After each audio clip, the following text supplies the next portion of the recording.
to We Want Picks.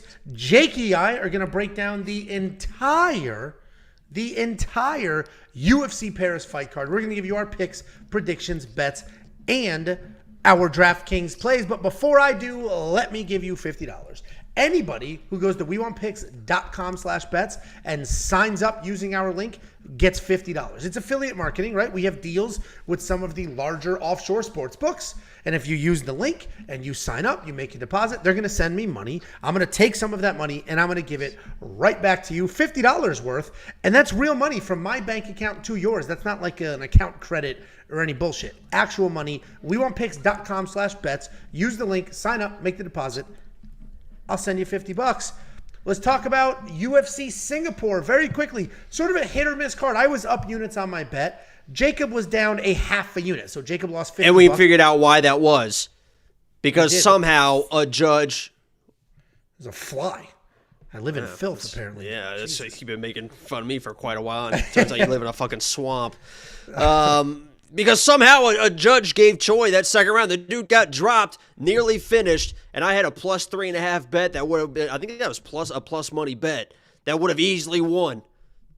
And a judge gave him a 30-27. Gave him a round that he almost got finished, and I couldn't believe it. Jacob bet $1,200 and only lost $50, so I guess that's a win. Underdog Fantasy crushed. Jacob's lock of the week crushed again, plus 140. We both had, you know what's so funny? Billy. I do get a little jealous of you because I put out my picks before you. A full Oh yeah, because you had him too, and nobody gives a I had Billy Goff. Jacob, thanks for the pick. Dude, not only did I have Billy Goff, I bet on him before you did too, so I had a better line and everything. And then you do it, and it's like, Jacob's the GOAT. It's like, what the fuck? I put this out 3 days before him. Either way, you get your credit. Well, you do it every week. I do it randomly, and I don't Not surprised, name it. motherfucker. But anyway, Jacob's Lock of the Week is not a premium thing. It's free for everybody to enjoy.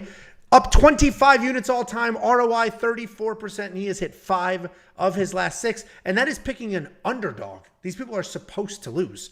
Every single one of them. And this week, go watch the Lock of the Week video. It's not up yet? No, tomorrow probably.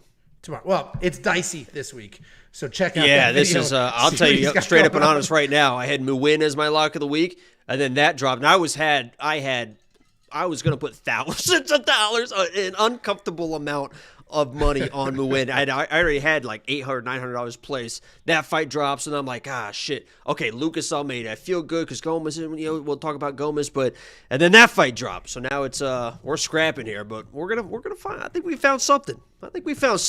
So look forward to that tomorrow. And like the stream, by the way. If you guys are watching live, if you guys are watching through YouTube, it helps you. We always get not many likes on this live, and it kind of pisses me the fuck off. So we end up with a ton of likes, but not while we're live. Yeah, these videos the people just see are just views, lazy motherfuckers. Anyway, let's move on. We weren't the only ones that did pretty well. The premium member community crushed again. Only premium members. Anytime I show a ticket here, it is only from premium members. And we had $66,000 of tickets posted from premium members only. And I love the ones with the context where Blue said, I bought premium last night. I immediately made my money back this morning. Squirts sent a $37,000 DraftKings ticket. And he said, let's go. I said, are you a premium member? Because I can't share it if No, he isn't. you said sick. Sick, bro. Sick. Yo, bro, are you a premium member? Sick, bro. And he said, yes, of course. Nah, $ said first night joining the server and already green. And then so many more. Original Goulash said first month with WWP Premium. Thanks, guys. And he shared his winning ticket. It is not a coincidence. It would be a coincidence if every now and then. It is not a coincidence that week in and week out, I'm showing you $50, $60, $100,000 worth of winning tickets and shout outs from premium members. Premium membership is only $10 a month, not $10 an event, not $10 a week, $10 a month. That's $2.50. Oh, yeah, God, here we an go. event. No, I got there. $2.50 an event, 30-something cents a day. What are we doing? If the sun disappeared today, right now, how long until we would realize? How long does it take the sun rays to reach Earth? Oh, 8 minutes. And anybody who doesn't know that is an idiot. Listen, premium membership is far more than just copy-paste bets. Actually, the copy-pasting bets is almost the least important part of it, because we're going to teach a man to fish. We're going to give you all the tools, all the information you've ever needed to become successful on your own, including the best possible DraftKings ownership in the game. Go check out Awesemo, Roto Grinders, and all these other companies, and we absolutely smoke their numbers. And we do the same thing for FanDuel. I know far fewer of you use FanDuel than you do DraftKings, but those who do, we absolutely crush that as well. You're also going to get the line movement tracker. Everything is fully updated for this new card. We're filming this Tuesday night. Earlier today, a couple of fights had some switcheroos. Line movement tracker has those fights on there as well. It's going to give you opening odds, current odds, win probability, and line movement for every single fight on the card. You're going to get the DraftKings Optimizer. This will build 150 lineups for you. You're going to get the detailed data, metrics, and analytics. It is the most complete premium package on this freaking planet, and it's only $10. And the reason it's only $10 is we are in the volume game. We are in the value game. I want to make it so undisputably amazing that, like, what are we talking about? I don't want to have to do these long sales pitches. We have over 2,500 incredibly happy premium members. Join that crew. Join the Discord. Join everything. WeWantPicks.com. Just click Become a Member at the top. It is only 10 doll hairs a month. Guys, we have a P.O. box. We already have some packages, Jakey boy. I'm not going to open them until the fight foods for UFC 293. We'll open them in the vlog. But we do have some packages. If you guys want to send stuff, people have been asking forever. A couple years ago, I let somebody send me something, but I sent it to my house and it felt dirty. So lately, we've gotten a lot more requests. So we got a P.O. box. Send whatever you want to send that within reason to the P.O. box. It is 406 in Prosper, Texas, nicest town in this country. You can mail us stuff. I don't know why I paused there. And the big reveal, we are welcoming Running Mouth MMA to the We Want Picks family. If you don't know who Running Mouth MMA is, they do similar to what we do. They break down fights. They're going to give you picks. They're going to give you bets. They're going to do live streams. There's 2 of them. They're a ton of fun, a ton of energy. These guys are absolutely fantastic. Go subscribe to their channel. And if you become a premium member, use their promo code so they get paid. They're going to get this money. Just use promo code MOUTH, MOUTH, at WeWantPicks.com. Then here's a little, we got a little promo. Here's a little promo. Let's fucking go, baby! Most electrifying, most entertaining betting show on the internet. He got wobbled again. Oh! There it is. Throw it around! Let's go! Let's go! Damn! This card I don't know, but You still don't finish this guy who literally just wants to scoot. He's scooting. Yeah, you look I like you agree. went to a rival gang's neighborhood and got his ass whipped. As if the senior Taffa wasn't bad enough, you gotta watch the junior Taffa. Wayne Gretzky. into Yeah, the fucking fact that JJ Aldrich. Just a couple of funny guys breaking down fights. Guys, They're fucking better than us. well, they're in person. That adds a whole new dynamic. But yeah, no, they're fantastic. They're not They are better than part us. I mean, they're not fucking better than us. So. Arguably, nobody is. But they're great. Become a premium member. Use their promo code so they get paid. It is mouth. But welcome them to the community. Subscribe to their channel. Let's immediately show them they made the right decision. When Artem joined us, he had like, I don't remember how many subscribers. I don't want to throw out numbers and be wrong. But he grew like 3 or 4x very, very quickly. Show the same love to these guys. They're absolutely fantastic. Guys, hold on. This card sucks. I don't ever drink on Tuesday nights when we film these because this is a professional show. This is work. So I We don't are on drink the clock. at work. You make me clock in, clock out. But I did pour myself a tall Angela, boy of no wine overtime. because this card absolutely sucks. But there are a few betting spots. I think we found them. Let's go ahead and break it down. Jakey boy, you have any words for the people? Let's do the super chats very quickly. How's your diet going? You know what's funny? I do know what's funny, yeah. I was like losing so much weight, and then the doctor was like, "Whoa, slow down." No, I put this shirt on. This is like a nice Banana Republic shirt. It fits the way it's supposed to fit. Congratulations. Pow pow, like looking good. I walked by the mirror. I'm like, God damn, I gotta lose some weight. And Tiffany was like, "You look like you've been losing weight." I was like, "Oh shit." Damn. And I was like, I'm like, I really don't think I am. And she was like, well, maybe you're just wearing a shirt that actually fits. Yeah, that hour and a half at the gym 2.5 weeks ago really It did it. It did it. I do walk 10 miles a day. But anyway, $2 super chat from Quint. Can you pull out your phone and prove that? He says, like the stream. Yeah, that's what I'm doing. I can. Okay, I'll do it when you're Do it talking right next. No, do it right now. How often do I 10 call miles you? a day. That was the number you gave. Health. What is it? The fitness app? I don't open an app, so this is just going to be. Okay. Today, what do you think the number was today? If you think I'm lying about 10 miles, what do you think today was? 4 or 5. 8.1 dildo. So not 10. Got it. Okay. You can play that game. What are you going to say? all you want. The day's not over. And it's not a step track. It's just my iPhone in my pocket. It doesn't register anything. Oh, yeah, okay. Anyway, opening up the UFC Paris fight card, we have Zarah Fairn taking on Jacqueline Cavalcanti. Cavalcanti. Let's switch to water, man. How about that? You know what it was? I've got this big ass monitor, but I need to make you big so I can see you, and I have my notes in front of me. I had the graphic slid a little too far right. I couldn't remember if the L was before the V or after. Anyway, we have Zarah Fairn taking on Jacqueline Cavalcanti. Zarah Fairn is 6-5 overall, 2-3 in her last 5. She is riding a 3-fight skid. She's taking on Jacqueline Cavalcanti, 5-1 in her entire career, 4-1 in her last 5. She is riding a 3-fight win streak into her UFC debut. This is a pretty straightforward breakdown. You can see the line movement. Jacqueline's line absolutely took off. This is a weird card. A lot of people we have never heard of. I have had to watch more tape on this card than any card I could ever remember because I didn't recognize more than half of the names on this card.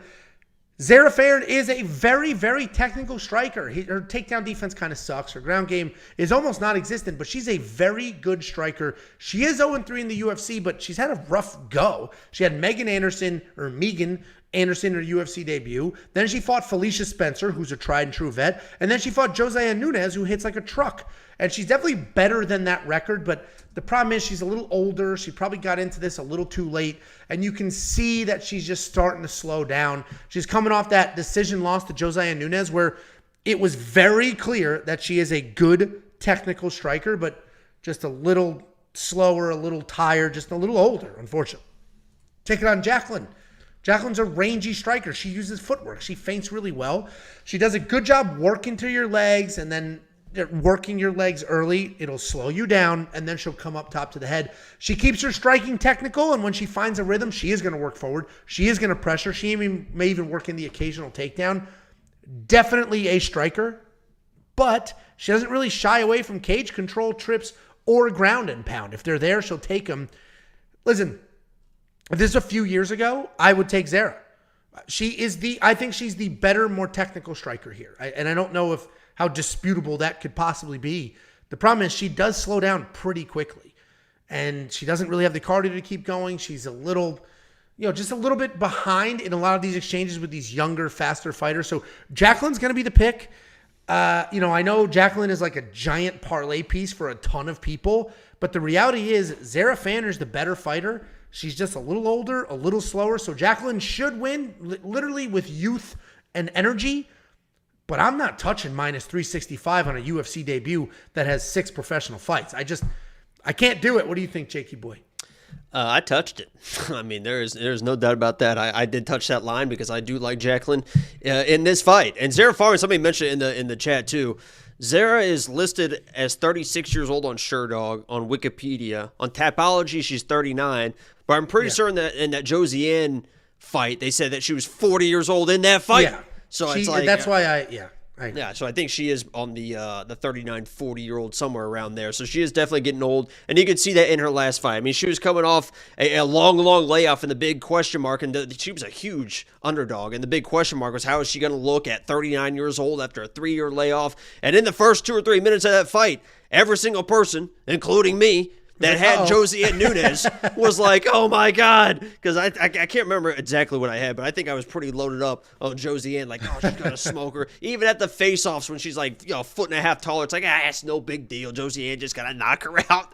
And then it was like, holy shit. And Zarah, Yeah, she looked good. She looked sharp. She looked fast. She looked powerful. But as you mentioned, she did slow down. I mean, she slowed down. There was a lot of volume there, so there was a reason for that. But she still slowed down and really could not recover in that fight. And Jacqueline seems good enough to kind of weather that early storm, because I'm sure the same thing's going to happen in front of the home fans, coming off. She's 6-5. This might be her last fight at home. She's probably going to come out super, super aggressive. Jacqueline's going to have to weather the storm, but I think she's going to be fine, because that last girl that she fought in the LFA, I think would beat Zarah still, and she beat her pretty handedly. I mean, she even dropped her like in the first, second round on like 4 straight punches. It was like one of the crazy, like, boom, dropped her. She stood there, boom, dropped her again. It was wild. So she definitely has some power as well. I think Jacqueline can weather the early storm. Zarah's going to come out hot in front of the home fans and do probably what happened last time. She's going to look good. She's going to slow down. And Jacqueline, rather than Josiane was like trying to throw bombs, and she's like 5 foot tall. She couldn't really hit her. Jacqueline would just kind of, piece her apart, pick her apart. I think she could get a finish in the first or second round. So I'm higher, I guess, than most on the Jacqueline's side. But, maybe that's just because she's the first person I've seen fighting that speaks Portuguese. Usually it's the Brazilian Portuguese. I'm interested in the Portuguese. There you go. The motherland. She really is. I mean, it is a shame, because this would be a phenomenal Zarah spot if I could trust the cardio. And you know what? The reason I'm not touching Jacqueline here is because, as you mentioned, Zarah looked good in that last fight until she slowed down. But that was after a layoff. That layoff is gone. She's fighting at home. This might be the let me train my ass off and be ready to go for my big last retirement fight, and I'll be in shape. Because if she has cardio, she wins this fight. The problem is we just don't know. And we could have some butterflies on the other side. I mean, this is UFC debut, right, as you mentioned. But this is a little bit different, too, because the last card that was in France, those fans were fucking wild. If you don't remember, watch the Gane Tai Tuivasa fight. And they were wild from start to finish. So they're going to be loud for the French woman in Zarah. So, but I'm not worried about it. I mean, look at that. She doesn't seem like she gets flushed by anything. We're both on the Cavalcanti side, but I'm not spending any money. Sounds like Jacob is. DraftKings-wise, I'm going to avoid that $9,400 because Zarah is tough. Jose Nunez isn't putting her away. I don't think Jacqueline Cavalcanti is. I'm surprised you think she will.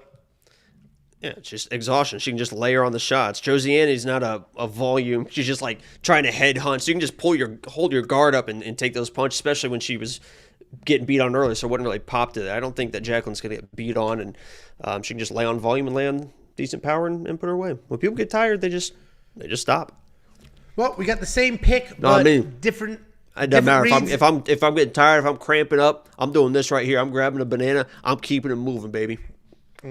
Yeah, no, you definitely strike me as the never say die kind of guy. Just a real ankle biter. What's the TikTok? Never say what? Or never get what? What's the thing that everyone's doing now? I have no clue what you're talking about. I made a check or something.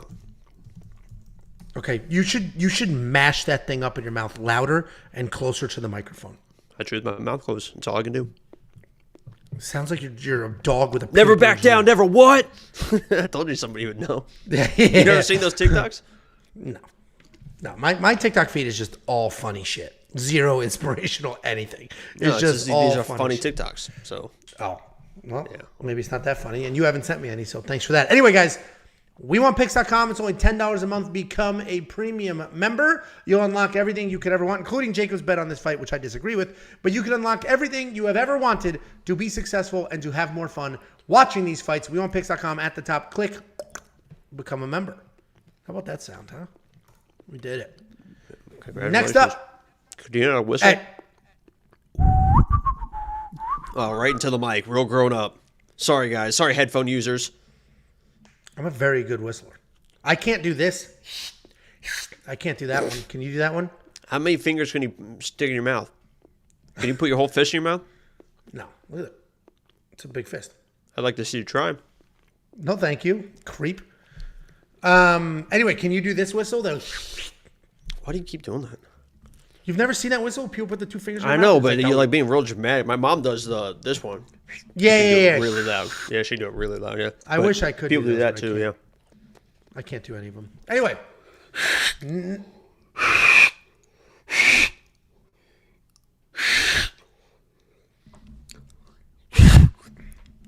That was banana. Maybe, run, That was maybe banana running mouth. everywhere. Maybe running mouth is better than us. That literally was banana everywhere. Do you think they've ever done this stupid shit? No. They like say cool things and like have a soundboard and shit. They are much cooler, but I blame that on you. I can't. I'm cool enough for two of us, but they're a little bit more. Yeah. Next up at UFC Paris, we have Farid Basharat taking on Kleydson Rodrigues. Farid Basharat is 10-0. He's undefeated in his career, coming off that decision win over Damon Blackshear. He's taking on Kleydson Rodrigues. 8-2 overall, 4-1 in his last 5. He is coming off the first round knockout over Shannon Ross. And this will be an interesting fight because Farid Basharat's a well-rounded wrestler. He's got solid striking, really loose stance. He's going to bounce on his toes, throw a ton of kicks. Really mobile guy, constantly working from side to side. He has that wide taekwondo stance, which typically is supposed to be great defense. But he actually gets hit quite a bit. And for the most part, he does move well. He is defensively sound, but he can be hittable. He's a beast wrestler that really doesn't use his wrestling that often. When he does, it's well-timed, but for the most part, you'll see him use his wrestling for defense just to keep that fight standing. He's coming off that win over Damon Blackshear where he did have some nice low kicks. He did work in some takedowns, but he struggled with Damon's forward pressure. He's taking on Kleydson Rodrigues. This guy's a well-rounded prospect. He's got a ton of potential. Really versatile striker where he's going to mix in kicks. He's going to throw everything with power for the most part. He's got power in his hands. He throws a lot of those punches from his hips, though, and they can be telegraphed. His takedown defense is not very good, but his takedown offense is solid. He's got nice trips from the clinch, and he's got that Greco-Roman wrestling style. When he is on top, he does a really nice job of establishing positions and then striking from there. He's coming off that knockout over Shannon Ross back in February. This should be a really good fight. I also think that this betting line should be a lot closer. Farid is more than a 3-1 favorite at this point. The line continues to widen. And I get like the obvious narrative that Farid has takedowns, Kleydson gets taken down. Like I totally understand that. But Farid did not like the pressure of Damon Blackshear, and Kleydson Rodrigues is all pressure. So if he comes forward, he stays in Farid's face. Let's say he defends a first takedown or Farid takes a bad shot. Kleydson could have some success here. Farid needs like a clean fight to do well. So I'm on the Farid side. I am going to pick him to win. But if Kleydson makes this dirty, stays in his face, like gets it ugly, he could actually have a good amount of success here. What do you think, Jakey boy? Yeah, the biggest question mark here is going to be how does Kleydson look at 135? Finally coming up to 135 after a couple weight misses. I think that was probably required by the UFC. They were like, all right, you need to bump up there, buddy. And we'll see how he looks because one of his biggest attributes at 125 in my mind was kind of his strength and his explosion and his size. And at 135, that's not going to matter as much. And the thing I love about him into this fight, too, is his durability. Even cutting down to 125 when he was missing weight and all this, even in bad circumstances. You saw that CJ fight, and then in the second round, he was like fully mounted for like 4 minutes. Didn't give up. He's a very, very durable, tough kid. Even in the last minute of that second round, he just explodes out of nowhere, reverses the position, gets back to his feet, is pushing forward. There is a really good bet for this fight that I like. That's almost 2-1 odds. I'm not going to give it away. If you want us to become a premium member and see what that is, I think it's one of the on a card like this where it doesn't feel like there's any value anywhere. There is a bet that I found that I think is incredible value that has to do with Kleydson toughness because he might need it in this fight. Farid is a good wrestler. Kleydson can get taken down, and Farid has really a really good control once he gets on top of you. And Kleydson, as we saw against CJ, will just kind of play that guard game, right? He's not super dangerous with the submissions, but he does kind of have a guard game, and he will play that for a little bit too long. And I think that this fight comes down to Farid staying safe on the feet because he's a more technical striker. Kleidson's a little bit wild. He does the wild stuff, the big overhands. He's good enough defensively to sniff all that stuff out. Stay safe on the feet. He is a high IQ guy. He knows when to get takedowns to win rounds. I think that's what it comes down to. Every round, it's striking for 1 or 2 minutes. It's a takedown. It's control. So I do like Farid in this matchup. I think that he is the real deal as far as like an actual prospect, and he looks like an undefeated fighter. But there's going to be a couple moments where you're going to be like, oh, yeah, Kleidson's really good. Like, as far as like a dog, it's the most talented dog on a card. Besides like the co-main and main, because obviously we know Rose is good and Spivac is good, I think Kleidson's the most talented underdog on the card. It's just he's fighting somebody that's really, really good in Farid. So Farid's my pick, but Kleidson's a dangerous dude, man. He's good. No, I completely agree, and I really wanted to. This is a sketchy card. Finding the safety parlay has been hard. I really wanted to go with Farid. Like, all right, like But then you watch the Damon Blackshear fight. If you remember Damon's next fight, I picked him, I bet on him, and I was all in because it's like I know how good he is because I saw how much trouble he gave Farid and how Farid didn't really like that pressure and didn't like him being in his face, and that's what Kleydson does. So you're right. He's probably the most talented underdog on this card. And that's what makes it hard to be like, 3-1 odds. Yeah, I'll take those. He probably does win. But I don't know what I'm going to do with that information. What's that? Okay. Like, I don't know what I'm going to do with knowing that I think Farid's there's a going to big win delay this right now. Yeah, it's because Tiffany freaking called me. Hold on. God damn. Oh, no. Should I leave and come back, or do you want to leave and come back? Something's got to happen here. I'm going to leave and come back. Hey, guys. Well, yeah, no. Okay, we're back. Is it better? it's not on better? my end. Hold on, let me listen to it on YouTube. Well, I don't know what to tell you. It's because I'm streaming. No, it's like delayed. Yours is delayed on. Leave and come back. I can't help you. What?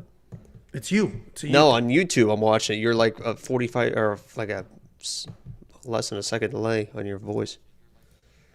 What a joke. What an absolute joke. Hold on. Let me switch something. Fucking Tiffany. Women.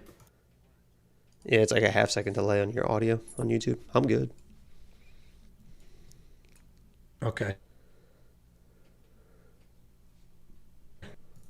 Is it better now? It is better now, yeah. Or at least on my screen. Hold on. So tomorrow is like the homecoming parade. And in Texas, that's a big deal. There's literally thousands of people are going to line the streets while the football team goes by and the fire trucks and the ambulance, and they throw candy, all the bullshit that goes into whatever. But people already started lining like the streets and the grass areas with chairs and tents and stuff like that for the parade. Which is tomorrow night. So we're going, we've got our reserving crew. spots and stuff.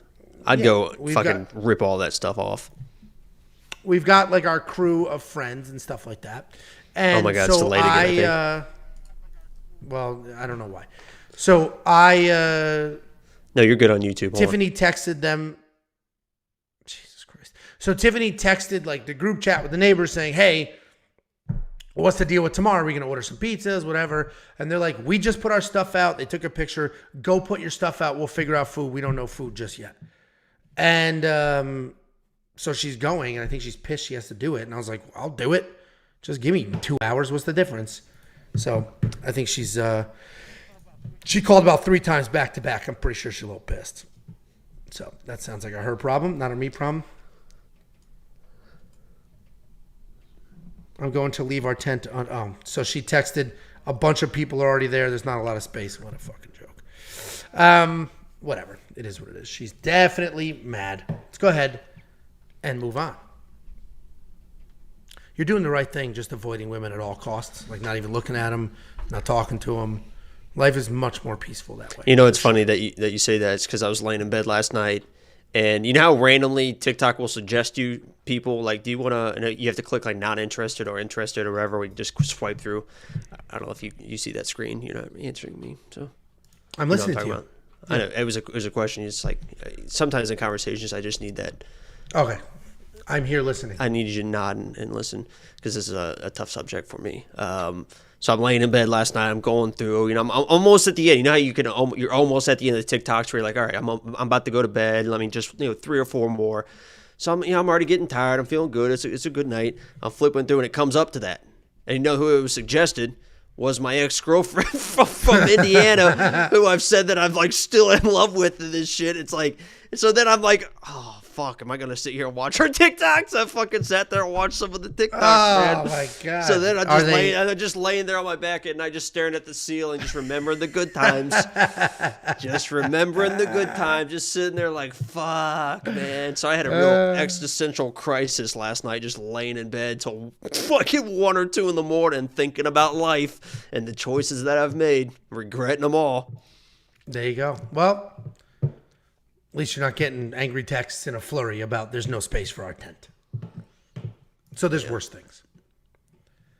Next up, at UFC Paris, we have Morgan Charriere taking on Manolo Zecchini. Morgan Charriere is 18-9 overall, 3-2 in his last 5, riding a 3-fight win streak. He's taking on Manolo Zecchini, 11-3 overall, 4-1 in his last 5, and he has. You didn't want to give the nickname, huh? No. I don't even know what it means. Keep going, and I'll look up the nickname. Okay. Because you know. You're... Manolo Zecchini, 11-3 overall, 4-1 in his last 5. He has 10 stoppage wins in his career. 2 UFC debuts here. We got Morgan Charriere.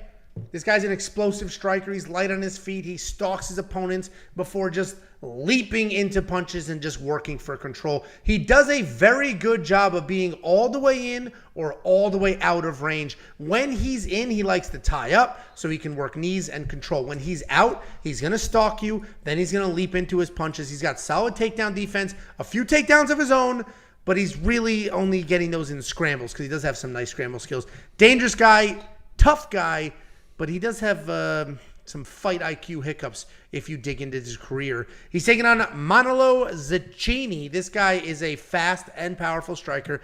Great speed. He's going to send both his left and his right with 100% power. He's a ton of fun to watch because he's always looking for a finish, but he's just overextending his strikes, and that can get him taken down. He's not a grappler, but, you know, like most people, he's got good enough BJJ to avoid being submitted. He's got a good get-up game, decent scramble skills, but he can definitely tire as the fight goes on and be out-grappled.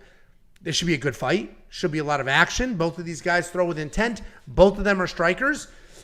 I actually think there's going to be a lot of clinching and cage control here because even though they have a lot of finishes, even though they're strikers, when you watch their tape, it's very boxing-esque, like 2 strikes, grab, 2 strikes, grab. And I feel like this could be a lot of that. So it's going to be an interesting fight. I really wanted to hammer the under on rounds, and then I was like, I don't know, man. Watching all their regional tape, there's a lot of lazy clinch work. So I don't know what to do with this, but my advice to you, we have a minus 330 favorite. A guy has 9 losses in his career. They're very similar in style. And a lot of people are going to be betting on these fights, and these are basically glorified Contender Series fights. 2 guys, regional-ish guys, fighting in the UFC. People are going to bet like crazy, this, that. God knows what's going to happen, and then everybody's going to throw a temper tantrum. I'm not betting on this fight, and I don't think anybody else should. There's too many unknowns here. What do you think, Jakey boy? Angelo Veneziano. Is that like a significant name? That's his nickname. Angelo Veneziano. I don't know. It's a wild nickname. Maybe it's like his grandfather's name or something. Jesus Christ. I mean, Yeah. If you asked me about anything about Indiana, I would know it. And I ask you something about your hometown in Italy, and you have no idea. My hometown in Italy. Okay. You're really distracted, man. Look at the mood switch on Angelo and the Dude, the wife text is so annoying. It's so annoying. Nonstop. You Break down this damn fight. About time to refill that wine, baby boy. Go ahead. All right. So Morgan is the better fighter in this matchup. There's no question in my mind when I watch these guys fight that Morgan is the more technical guy. And when he fights, you can tell this guy is a really, really good fighter. Unfortunately for Morgan and a lot of these French fighters that we have talked about before is the fact that these guys are so low volume. They're all very good for the most part, but they're just so low volume. The reason why Morgan has 9 losses is because he just does not do enough in fights. He has 8 decision losses. He's not getting finished. He's just not doing enough in fights, and that is very, very worrisome. as a minus 300 favorite, minus 330 favorite, whatever he is right now, because Zecchini, Angelo Viniciano will get in your face. He is an aggressive guy. I think that he is going to be the more aggressive guy in this fight, and maybe that will bring out the volume and the activity in Morgan. If it does, I think he can do really, really well because I think he's the better fighter in this matchup. But if Zecchini comes in and gets the volume and steals that first round, and then you have to rely on Morgan to win the next 2 rounds, this is not a guy that you can rely on to kind of push the pressure, the pace to win 2 rounds if he loses the first, and I think that he can get behind on this guy. So my pick is Morgan because I think he is the twice as good as a fighter. And when you see him throw strikes and you see him fighting, he is very, very good. But, man, it is just like you got to do something, man. You got to do something. So I am worried a little bit. The minus 300 seems a little bit crazy, but he could look like it. He could easily look like it. So the pick is Morgan, but there's a lot of fights where it's just like you can't trust a lot of these people. This is one of the harder betting cards, and maybe all the favorites win. Maybe they got that right, but there's just so many UFC debuts, so many, and they're fighting other UFC debuts. This is not a card that I'm gonna tell you right now, and like we make our money getting people to sign up and stuff. This is not a card that I'm gonna be throwing a ton of money at. Because why? We have UFC 293 next week. Oh, this one isn't. Yeah, this is not. Like, yeah, so this normally you're throwing money around, but this is the one he's going to take the break. Even more so. Because I mean, I don't really trust all these UFC debuts.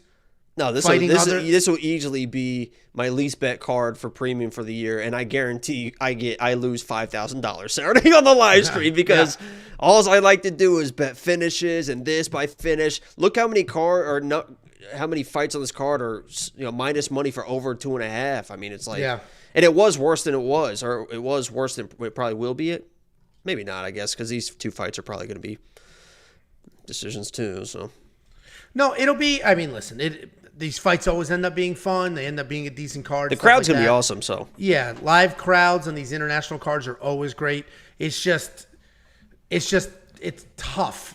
Now, if you are very familiar with these fighters and you've been following the European circuit for a while, then there you go. You got your spots. You know what you're doing. Yeah. You know what you're doing, but if not, well, then we're stuck just looking at tape. And to Jacob's point, Morgan Charriere, minus 330 favorite. The guy throws like no punches. I've never been so bored watching film Sunday. If you guys don't know, I literally spend all day Sundays watching film to get ready for the week. Man, I started at like 11 or 12 when I got back from the gym. It was like 3 or 4, and I'm just sitting here just like, oh, my God. Morgan, throw a fucking punch, man. It's crazy, Angelo. I'm telling you right now, it's crazy. I understand these people get this level and they just don't have that tenacity. That's just, I guess that's just American-made shit right there. Why don't you save that speech for the William Gomez fight? Anyway, we are both on the same side. You picked Morgan, right? Yeah. Yeah, but your point was if Manolo wins that first round, it's going to be hard for Morgan to catch back up because Angelo he doesn't come out there guns blazing. Anyway, so we're both on the Morgan side. I agree. I think Morgan's going to win this fight because, he's a little more technical. He's probably going to have the cardio advantage. But outside of that, I don't know what the hell's going to happen here. But regardless of the pick and the bet, if you want access to the data, the stats, the insight, the information, if you want to check out the DraftKings optimizer, the ownership projections, and all of that, just go to WeWantPicks.com and click Become a Member. It is only $10 a month. Next up, at UFC Paris, we have a switcherino. Taylor Lapilus is now fighting There's that Italian I was looking for. Is now fighting Caolan Loughran. Taylor Lapilus, 18-3 overall, 5-0 in his last 5. He's making his 5th appearance in the UFC. He's taking on Caolan Loughran, 8-0 overall, undefeated with 7 stoppage wins. And you'll see this line tighten very quickly. What are these odds right now? Oh, my God. I have it right in front of me. It is plus 140. Okay, so it's still tightening, which is interesting because Taylor Lapilus is a fantastic kickboxer. He's got incredible footwork. He does a very good job working in and out of range. He comes in He comes in for attacks. He throws combinations and strikes on his way out. By the time his opponents throw their own strikes back, he's usually already gone. Tiffany just texted me and said, "Can you tell Angel to call me now?" Nice try. She's home, but nice try. By the time you throw something back, he's usually out of that pocket. Taking him down is definitely going to be your path to victory, but it's not going to be the easiest thing to do. He does well defending actual takedowns, and you love to see it. He's stuffing the head. He's widening his hips. He's working in a whizzer. He's not just doing these little stupid pitter-patter punches thinking that's going to amount to anything. I mentioned this is his 5th appearance in the UFC. He went 3-1 from 2015 to 2016 before leaving for more than 5 years. He's taken on Caolan Loughran. This guy's a powerful guy, a real wide base, and he'll send kicks. He'll use a lot of power when he sends stuff. He has power in his hands. He's got power in his kicks. He's got power in his wrestling, but he does tend to just stand right there in the center. He'll own the center with a wide stance and just circle. He'll just stay there. That was your whole wrestling career. Just wide stance and just stay there. It's brutal because he's stationary. If you look at his feet aren't really moving. And I feel like even though he does hit very hard, he is very fast. When he does shoot takedowns, he sprints right through people. He's just standing and owning the center of that cage with a really wide stance. And a busy striker who will stay in his face, who will dance around, who will touch and go, can absolutely beat him. And that's why I'm going to pick Taylor here. And the line's tightening. A lot of people love Loughran. He was a big favorite. I don't get it, man. I'll be honest with you. I don't get it. I don't either. There's a lot of people like acting like it's like lock of the week and shit like that. Dude, he was a big favorite in his original matchup, which is why he was priced at $9,300 in DraftKings. Obviously, he opened as a dog here, and this is tightening very quickly. These odds have only existed for like 6-7 hours. I think Taylor wins. I think he has the exact style to win this fight. Pop in, touch, leave. Pop in, touch, leave. And Loughran's just going to be standing in the center of that cage trying to throw power one at a time.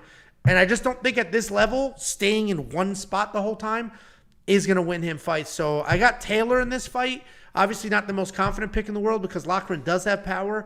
And when you, like, the few takedowns he shoots, he full sprints right through you, which, you know, could be a problem. But let me know what you think, Jakey boy. Yeah, let me address something real quick because Muin was going to be my lock of the week, and I was very confident in him versus Taylor. But it was just going to be the overwhelming, nonstop chain wrestling, the grappling, and the pace that Muin can put on people. And that's why I liked him against another one of these French strikers in Taylor. I just thought that he could easily overwhelm him, and that's why I was picking against Taylor in that fight. The reason I say that is because I am taking Taylor in this fight because this is a completely different fight. I'm going to call this guy Big C. Is his name Caolan?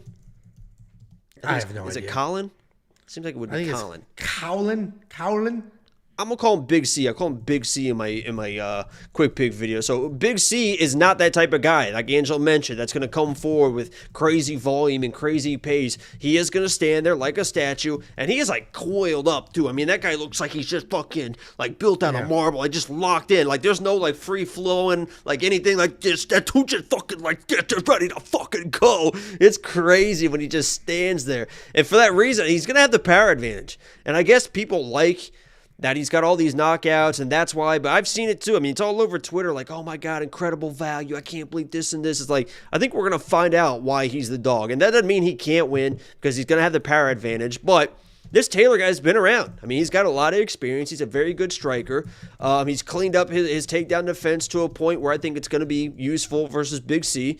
And, you know, I think he just kind of, like you said, just kind of picks him apart and wins this fight. I don't see Big C kind of falling under the pressure and maybe getting finished or anything like that. But I think Taylor just, you know, just touch, as you mentioned, and works his way to a decision from the home fans. Yeah, I completely agree. The love for this, I think a lot of these, this is going to sound so stupid. I think a lot of these Irish prospects almost get too much love because everybody's like, this is the next Conor. This is the next Conor. Because well, Ian I get is it. Already the next Conor. Like, I get it. He is 8-0. He is undefeated. Like, he's got 7 stoppages. But if you just, like, are in and out, he doesn't even have the opportunity. He just waits. He waits. He sits in the middle, and he waits, and he waits, and he waits. He doesn't attack. He doesn't pressure. It looks like he's just like that kid in Rhys, just like They just start fucking shaking like this and a fucking pain popping out. And you're like, holy shit, what's he about to do next? He just... Yeah, no, basically. You were probably that kid. You seem like, I mean, as animated you just got from 3 text messages, I couldn't imagine when somebody's picking on you at recess. You just... It's brutal. I didn't get picked on at recess, so we don't know how I would have reacted. You got do we? picked on everywhere else. They let you free on recess. They're like, be free, Yeah. be free, Angelo. But we'll be waiting at these doors when you come back inside, buddy. Let's head to the bathroom, Angie. We don't have pricing yet on Taylor, but we do know that Loughran is going to be $9,300 because DraftKings Fantasy, if you don't know what those numbers are, DraftKings Fantasy doesn't change pricing regardless of an opponent change. So Loughran opened at a plus 200 underdog and is priced as a mega favorite. He really can't be in your lineup unless you're 100% positive he's going to win. He really can't be in your lineup. So He's probably going to end up in the ultimate or one of the optimal at some point somehow. I mean, he could. Yeah, I mean, listen, he does have power. He's incredibly explosive. So He's locked anything in is too, possible. man. Look at that fucking picture. Jesus. Great head of hair though. Great hairline. Yeah, it is a great hair. It looks fake. Like it just looks like you can shape that in anything you want. It's crazy. Cool. Anyway, I'm not going to spend the $9,300, even though I do think he's probably. I mean, he's obviously live for a finish. He's got 8 fights and 7 of them are finishes. I do think Taylor's going to win this fight, but I don't think he's going to score well either. So I don't know what his pricing is going to be, but he may also be very, very expensive at the odds he's sitting at. So this might be a full fade on both sides. Do you have Dillon Danis or Bradley Martin? Are they doing something? Bradley thinks he can beat the shit out of Dillon Danis. He's 260 pounds, you know. He might be able to beat the shit out of Dillon Danis. He was on. I think. What's that podcast? Billy and the Kid. What the fuck is that? The kid, Fighter and the Kid? or whatever. Well, Or he's he's talking taking to on- Brian. I He know was talking to Brian Demetrius Caolan. Johnson. He's talking to Brian Caolan. Brian Caolan's like, dude, no, no. Yeah. He's like, no. Maybe Dillon Danis, and I get it. Dillon Danis is a world champion grappler, but he's not like a very good fighter. Where Bradley the Martin, DJ, he's just a bodybuilder. He doesn't have any fighting experience. I know, but he's just so mad. At a certain point, size does Wow, matter. everyone says that he's an idiot, but you're the only person I've heard backing him up. Like, yeah, he's got a I'm not chance. saying he does have a chance for sure, dude. At a certain point, size matters, and people pretending it doesn't are crazy. I can understand Demetrius Johnson. Imanari rolling through a heel hook. What's he gonna do? He can't stop that. It's literally an unstoppable move. The Imanari roll. I can understand Dillon Danis, I can understand Demetrius Johnson. That dude's arguably the best fighter that's ever existed. He's fast. He can strike. He can do all the things. Dillon Danis is a grappler who has been hand-fed a couple of very But he's easy not MMA small. fights. He's like 185, 190 pounds probably. He fights at 170, I think. He's not a small guy. Yeah, but he's like a soft 170. Like he's not. Well, he was on the Lapilus. Nelk video today or yesterday, and he said that he would submit Islam inside of 2 rounds. He says a lot of shit that never. Well, I happens. believe him. He said it with I bet you conviction. do. He said it with conviction. That's what he does. I will say, I went from absolutely hating that dude because he's like just a joke. I don't know how he has caricature. money. I have no idea how he has money. Dude I don't know, but doesn't do anything. The fight. It's got to be. promotion- It's got to be Connor. Just like I'm sure, just wrote him a check. They're good, and they're good friends again. So he probably got another payday. Connor's like, here you go. I'll help you To the- train. Let's go. The fight promotion that Dillon is doing right now for his boxing match is just next level good. Imagine if he just doesn't show up again. Oh, dude, he's literally going to cause a divorce or a canceled engagement. He's just so good at that. Like I saw it something is. on World Star today about it. Leaked It's more videos and stuff.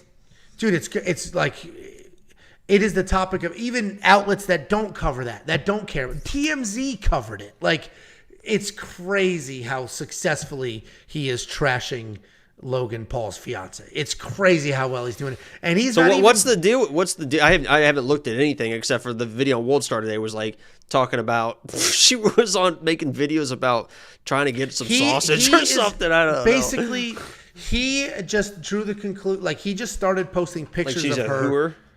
Yes, he just started. He doesn't say anything. He just started posting pictures of her with other celebrities. And every day he's posting more and more. And there's just so many. And a lot of them is like, she dated people, right? So kissing her boyfriend, post a picture. Kissing this other guy, post a picture. And every day he's just doing, he's not saying anything. Every now and then he'll be like, damn, even this guy? And he'll post a picture. And like it was just starting to go viral because people were like, this is crazy. And then yesterday you can do that or 2 with days me ago. too. You should see all the pictures I have with all these beautiful women. I bet. Why the fuck is so funny? And then he posted, she had a video clip, and he's not, the best part about it is it's just other pictures. Like it's just pictures he's finding on the internet. They're not his, they're not Photoshopped, they're not memes. It's just pictures on the internet of her with ex-boyfriends, and just the troll job is absolutely spectacular. Laugh it up. Me with beautiful women. And where's the next one? That's one. Huh? That's All right. one picture. Where's the next one? Okay, there you go. Yeah, that's what I thought. That would be you throw a wig on him. That's a beautiful woman right there. That's a full-figured beautiful woman. Yeah, top heavy for sure. I know you like your chesties. Let's go ahead and move on. Farang is losing his mind in the live. I should kick him out of here. You don't like the chit chat? Fuck off, Farang. We need you to get you a Tell pillow Farang, for go that watch. mouse. Go watch one of these I like dorks Farang. with Tapology in the background. Go watch one of those people. I like Because you're just Farang. going to get, you want to watch one of those losers with Tapology, you're going to get straight facts. Nothing else. Go watch that, you fucking negative Nancy crybaby. Absolutely. Jeez, slam the mouse, buddy. Next up at UFC Paris, we have Ange Loosa taking on Rhys McKee. Ange Loosa is a durable striker. He's got decent volume. Oh, wait. He's 9-3 overall. He's 3-2 in his last 5. He is alternating. That's Farang wins right now. and losses. Put that down. He's taking on Rhys McKee. Stop. Farang's getting upset. He's taking on Rhys McKee. Rhys McKee is 13-4 overall. 3-2 in his last 5. He is riding a 3-fight win streak. Ange Loosa is a very durable striker. Decent volume, solid power. He's got a very, very good chin. He punts that jab like crazy. He throws a nice low kick. He'll manage range, and he will keep people backing up. He can have a little bit of trouble when people are pressuring him, but his volume of more than 6 significant strikes landed per minute do a nice job of sort of keeping people at bay. He has a 100% takedown defense, and he does use offensive takedowns as well. And we saw that in that win over AJ Fletcher where he doubled his strikes. He had 2 takedowns, and AJ was supposed to be the good wrestler in that fight. He's taking on Rhys McKee. This guy's a long striker. He has had a rough stretch in the UFC. He made his debut against Khamzat Chimaev. He landed literally 0 strikes, not even one by accident. He was submitted. Then he lost a decision to Alex Morono where he was taken down 3 times, and now he's coming back after 3 years outside of the UFC to fight somebody as tough as Ange. Style-wise, he's a rangy striker. He is accurate. He's got speed. He's got power. What he does a really good job of is just piecing people apart from outside, and then when he has his openings, he'll come in. He does avoid grappling pretty well, but if you can close the distance, you can take him down, and this is an Ange Loosa pick. I think he should be a bigger favorite than -170, honestly. He's a durable guy. He's got speed. He's got power. He's got wrestling. Rhys Did you bet him? Definitely. I did. I think I did. I'll have to check. Pretty glad he did. No, I do. I have him in a parlay. Wow. Thank you so much. He's got the wrestling, and Rhys is definitely technical. He can be dangerous, but the wrestling defense is just terrible. And we watched what Ange did to AJ Fletcher. He'll do the same to Rhys McKee. Ange loses the pick. What do you think, Jakey Boombots? Yeah, I think that Ange is probably the best value on this card. I mean, I got him at like minus, let's see what I get him at, minus 180. He's down to minus 170. I'll probably, if it drops more, I'm probably going to double up my bet. I really feel good about Ange in this matchup, and the reason for that is McKee is a long, rangy guy. He's one of those rare guys that's long, rangy, and uses his length. He's really good at pumping that jab out, and it's not like from the hip, a piston jab. It's not a super like step in power jab. It's not going to snap people's heads back. but he wears people down with that jab, and he comes with the 2 behind that, boom, boom, boom, and then the 2, and then he's throwing in these combinations as the fight progresses. And you'll see some third-round finishes because he can break people down with that jab. The issue is, against a guy like Ange in his defense is like Petr Yan. I mean, you can punch through a guard, but you have to be pretty snappy with it and pretty powerful. He just doesn't have that jab. So Ange is always right here with the guard really, really high. And without an effective jab, I don't know what McKee has. I mean, that's really what he sets everything up by using his length, by beating people up with the jab. And Ange Loosa, in that last fight against AJ, I mean, he was lighting his ass up in the first round. I mean, McKee is not going to be able to eat those shots that AJ Fletcher was eating. Ange looked really, really good. And the counterboxing, the nice high guard, countering off with really, really tight, powerful hooks. Even like just the straight down the pipe shots were really powerful. And as you mentioned too, mixing in the takedowns as well. He's at Kill Cliff. He was like Woodley, he was Usman's training partner when he was getting ready for Tyron Woodley. He's been training with all those guys forever. He looks like it. He looks really, really sharp, and I love him in this matchup. I just don't see, because McKee didn't really have the one-punch knockout power, like real big speed and power coming across. And even Ange, he was put on skates in that second round versus AJ, and it was bad. I mean, he was put on skates bad, but he worked through it. Third round came out, got the takedown he needed, won the fight. So, the IQ is there as well, and I think that's the complete package to me. And he's probably got a nice complete package, judging by the looks of him. You know what I mean? Okay. All right. Settle down. Jesus Christ. But we're both on the – do you have bets on him? Yeah, I literally am probably going to, because there's no other really spots that I like, and this line dropping is like, all right, I might as well just play what I think is the value, and I might just double it up. Yeah, I have money line and other bets on him as well. I am surprised he's not a bigger favorite than he is. We have like UFC debuts at minus 330, but then we have a tried and true tested UFC veteran coming off a quality win at minus 170. That actually is very surprising. Yeah, because I tell you, I think he's Irish. I think there's an Irish bias. I straight up, and I'm like, I think the Irish fighters get a little more love than they deserve sometimes. That's probably right. But I mean, even when you watch him, it's not like he's long and rangy like a Kevin Holland, but he's not like entering with the speed of Kevin Holland or throwing the power of Kevin Holland, stuff like that. So I don't really get it either. I think Ange is pretty safe play to me. Yeah, and he's super, super tough. I do have a parlay with him. I'll let you know that parlay when I get to the other side, when we break down this fight a little bit later.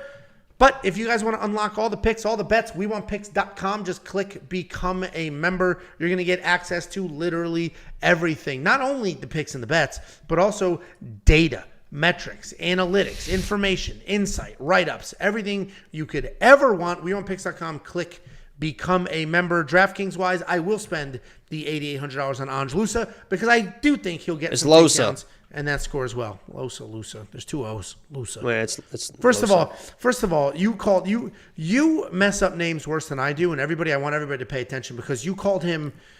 I forget what you just called. You just called him something dead wrong too. So Ange? Yes. No, Ange Loosa. That's what I've always said. No, I'll point it out more often because I get shit for how I say people's names, but the reality is, well, that's because I got a little bit of the Mackenzie Dernga. I mean, I'm learning Portuguese, so I'm starting to get that Portuguese accent, and sometimes I mix up my words between English and Portuguese, and I love jiu-jitsu. Fucking Mackenzie, I'm going to use my jiu-jitsu. Next up.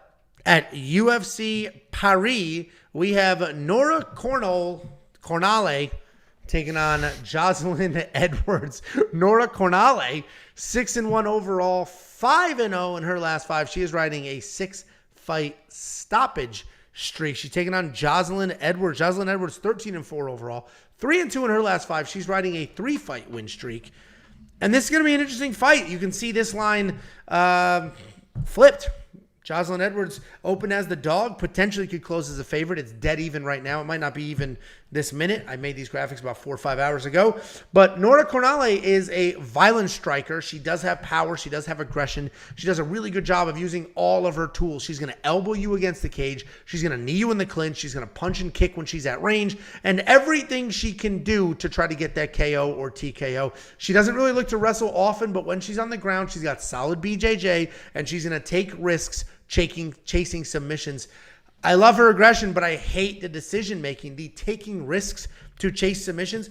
If you watch her tape, you'll see her in full mount, and then she'll bail on it to chase like an armbar or something and then lose it. I absolutely hate. I get it. You love to see the desire to finish the fight. I hate when people try to win fights. It's crazy. It drives me insane. I literally was just saying. I hate. Oh my god! Could you imagine if you were in full mount and then you could finish the fight and you're like, no, Angelo says don't try to finish the fight. Okay. Because he's got 0.2 units on the over. Take it out. Jacqueline Edwards. Jacqueline is a good kickboxer. She uses. You're not going to unit shame me. A unit for me is $100. So if I'm the only reason I said that, you didn't make the week, connection. That's what Fairn said. Yeah, I could give a shit. I timed him out, dude. Fairn is one comment away from being banned. It's not even this nonsense. He goes on all the vlogs too. He's like, "Oh, Angelo's spending premium money on whatever." Dude, if you think I'm fucking around, he's 2 comments away from gone forever. He could just start yelling into a void being hidden from the channel. Taking on Jacqueline Edwards. Jacqueline Edwards is a solid kickboxer. She does use her range well. Nice variety of strikes, but she does prefer to kick. If you can get inside and you can make it dirty, you could potentially break her. But getting inside her range is not the easiest thing to do. She is on a nice 3-fight win streak with her most recent win being, yes, it was contested. It was very close, but she did beat Lucy Pudilova, where her striking and distance control were solid, but the takedown defense was not very good. This could be that fight, right? A UFC newcomer, a hyped prospect who was supposed to murder Jacqueline Edwards could come in here and lose a very close fight. That's exactly what happened last time Jacqueline fought, and that could happen here because, if Nora had more wrestling, like if she wrestled more often, I would actually trust her to win this fight. She is going to be my pick. And honestly, if this line flips, I may bet on her as an underdog because Jacqueline's wrestling and her grappling is not great. And if Nora's going to go out there and she's going to push a wrestle game plan, then I'm going to love it. And I absolutely think she can get it. But for now, she's just going to be the pick. But this line is going the way that I want it to go. If it full-blown flips to plus money, I'll probably throw something on Nora.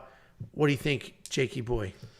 Nora's not very good, and that's just the fact of the matter. She's won fights, she's got it finished, but the level of competition she's facing is not great. This should be, honestly, I think Jacqueline Edwards should dominate this fight, but it is Jacqueline, and we've seen fights of hers not go that way before. In her last fight, she got absolutely dominated. That was one of the worst decisions we've seen. They were even talking about in the octagon. That was like, holy shit. I watched that fight back on Sunday, and I was like, yeah, how the fuck did they give her this fight? That was UFC Kansas City or something, and that was like the first fight of the night. That was like, I remember watching on the stream like, oh no, like this is not going to be a good day. But you mentioned in that fight, she lost that fight because of the takedowns, because she was able to get taken down, and those takedowns were easy. I mean, those were very, very easy to get.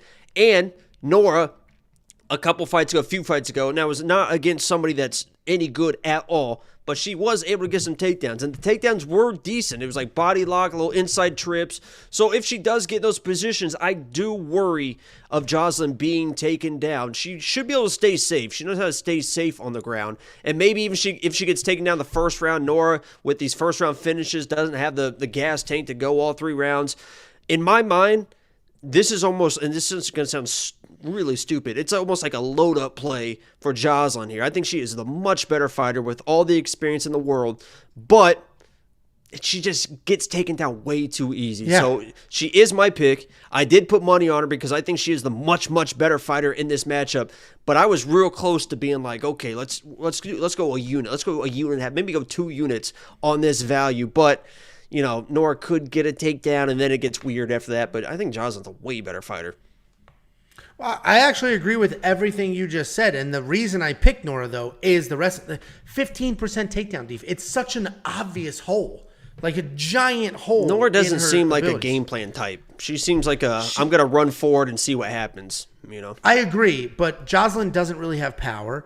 Nora does throw with intent and can potentially make it. So, I mean, we both picked the same fighter, but I see all the same red flags you're seeing. I mean, Jacqueline does have cardio. Jacqueline can hang. She's not somebody you're just going to And get she out came there in out 2 last seconds. time more aggressive than previous fights, too. They mentioned that in the commentary that, and maybe that, maybe she won't do that again because that's why she was taken down. So maybe she goes back to being that, kind of tentative point striker. Yeah. I mean, straight up, if Jacqueline had better takedown defense, clear, easy pick for sure. My only hesitation and the reason I'm picking Nora is literally because, that 15% takedown defense is tricky. It's tricky. It's such a clear path. Is Nora going to take it? I don't know. That's why I haven't bet it yet. But if Nora ends up plus 130 underdog or something, I might throw $25 on it, $30 on it or something like that. That's a quarter of a unit for anybody curious, just to see what happens. You agree with that? Is there a number that you would actually bet on her or no? On who? Nora. I guess either one. But we already lost Jacqueline's value. It's gone. That's not coming back. I already said that I bet Jacqueline. But you also said it was super close, and you're worried about the wrestling. Yeah, I literally was if thinking it- about putting yeah. like a few $100 on Jacqueline because I like the I like the line, but it's like I'll put not quite that much. I did better. Well, I hear you. We got $7,900 in DraftKings, $8,300 in DraftKings. I think Nora is probably the better DraftKings side because she's the one with the finishes. She's the one that can work in the wrestling. If Jacqueline wins this fight, it's going to be a lot of dancing, a lot of jabbing, a lot of touching up. And that doesn't score as well as you would like it to, but that is sort of an affordable price point. But I'll probably have Nora in my lineup at the $7,900, hoping that she gets in some takedowns and makes stuff happen. Well, what do you think of the DraftKings, Jakey Boombaloots? Neither. All right. Well, Jacob has neither, but if you want to see the full DraftKings write-up, we have a full entire section dedicated to DraftKings Fantasy, where Joey T, one of our viewers, won a $60,000 tournament, whatever, earlier this year. Joey T does the write-up, so he's going to give you his favorite cash core plays, his favorite large tournament plays, who he thinks you should fade, as well as some leverage plays. And we also have a guy behind the scenes putting out the data, building the ownership, building a cheat sheet with all of the projections in it. They are quite literally objective fact, the best projections in the game. Unlock that and everything else at WeWantPicks.com. Just click become a member at the top. Why does the live chat think I'm a cop?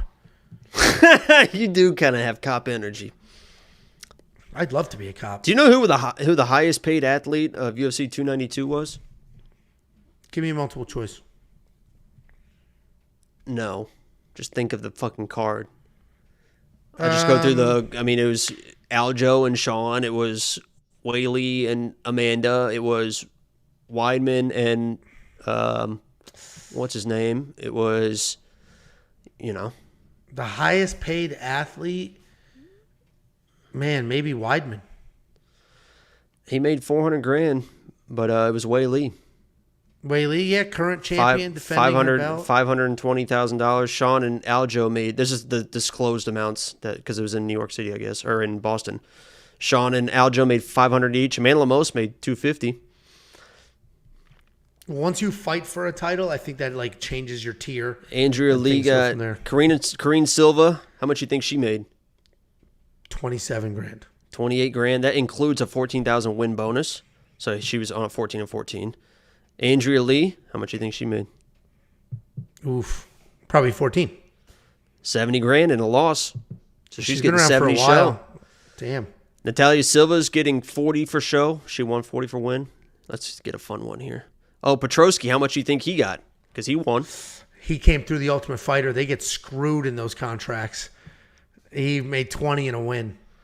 36, 18 and 18. Yeah, they get screwed in those contracts. Yeah, the Ultimate Fighter, you know how much they made? 10 and 10, no? 15. Did they up it? The loser got 15. Yeah. So there you go. Yeah, it's like America. You know what's crazy? Dennis Talulin's only got 14 grand to show up and lose. He's only making 14. It is. What's crazy is you can make it to the UFC. You can get to that level. You know, you're in the. Even if we say, "Oh, this person sucks," they're still in. They're still one of the best professional fighters on the planet. They're in the Premier League, and they don't make shit. Batista got 27 to show up.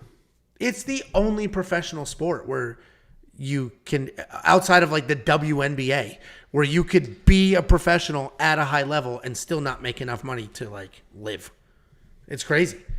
And I understand the show win breakdown. Like, all right, if we double their money in a win, they're going to go out there, they're going to try to win. I get the logic, but at the same time, imagine half your money depends on, because you don't have control over your matchup. They can be like, we don't like you. Here's the greatest all my wrestler of money all time. depends on lock of the week every week. I'll tell you that. I fucking tell you that. I should put you on a show win bonus. I said that I sent sent you. I said I want $15,000 every time the lock of the week hits. Next up at UFC Paris, we have Volkan Ozdemir taking on Bogdan Guskov.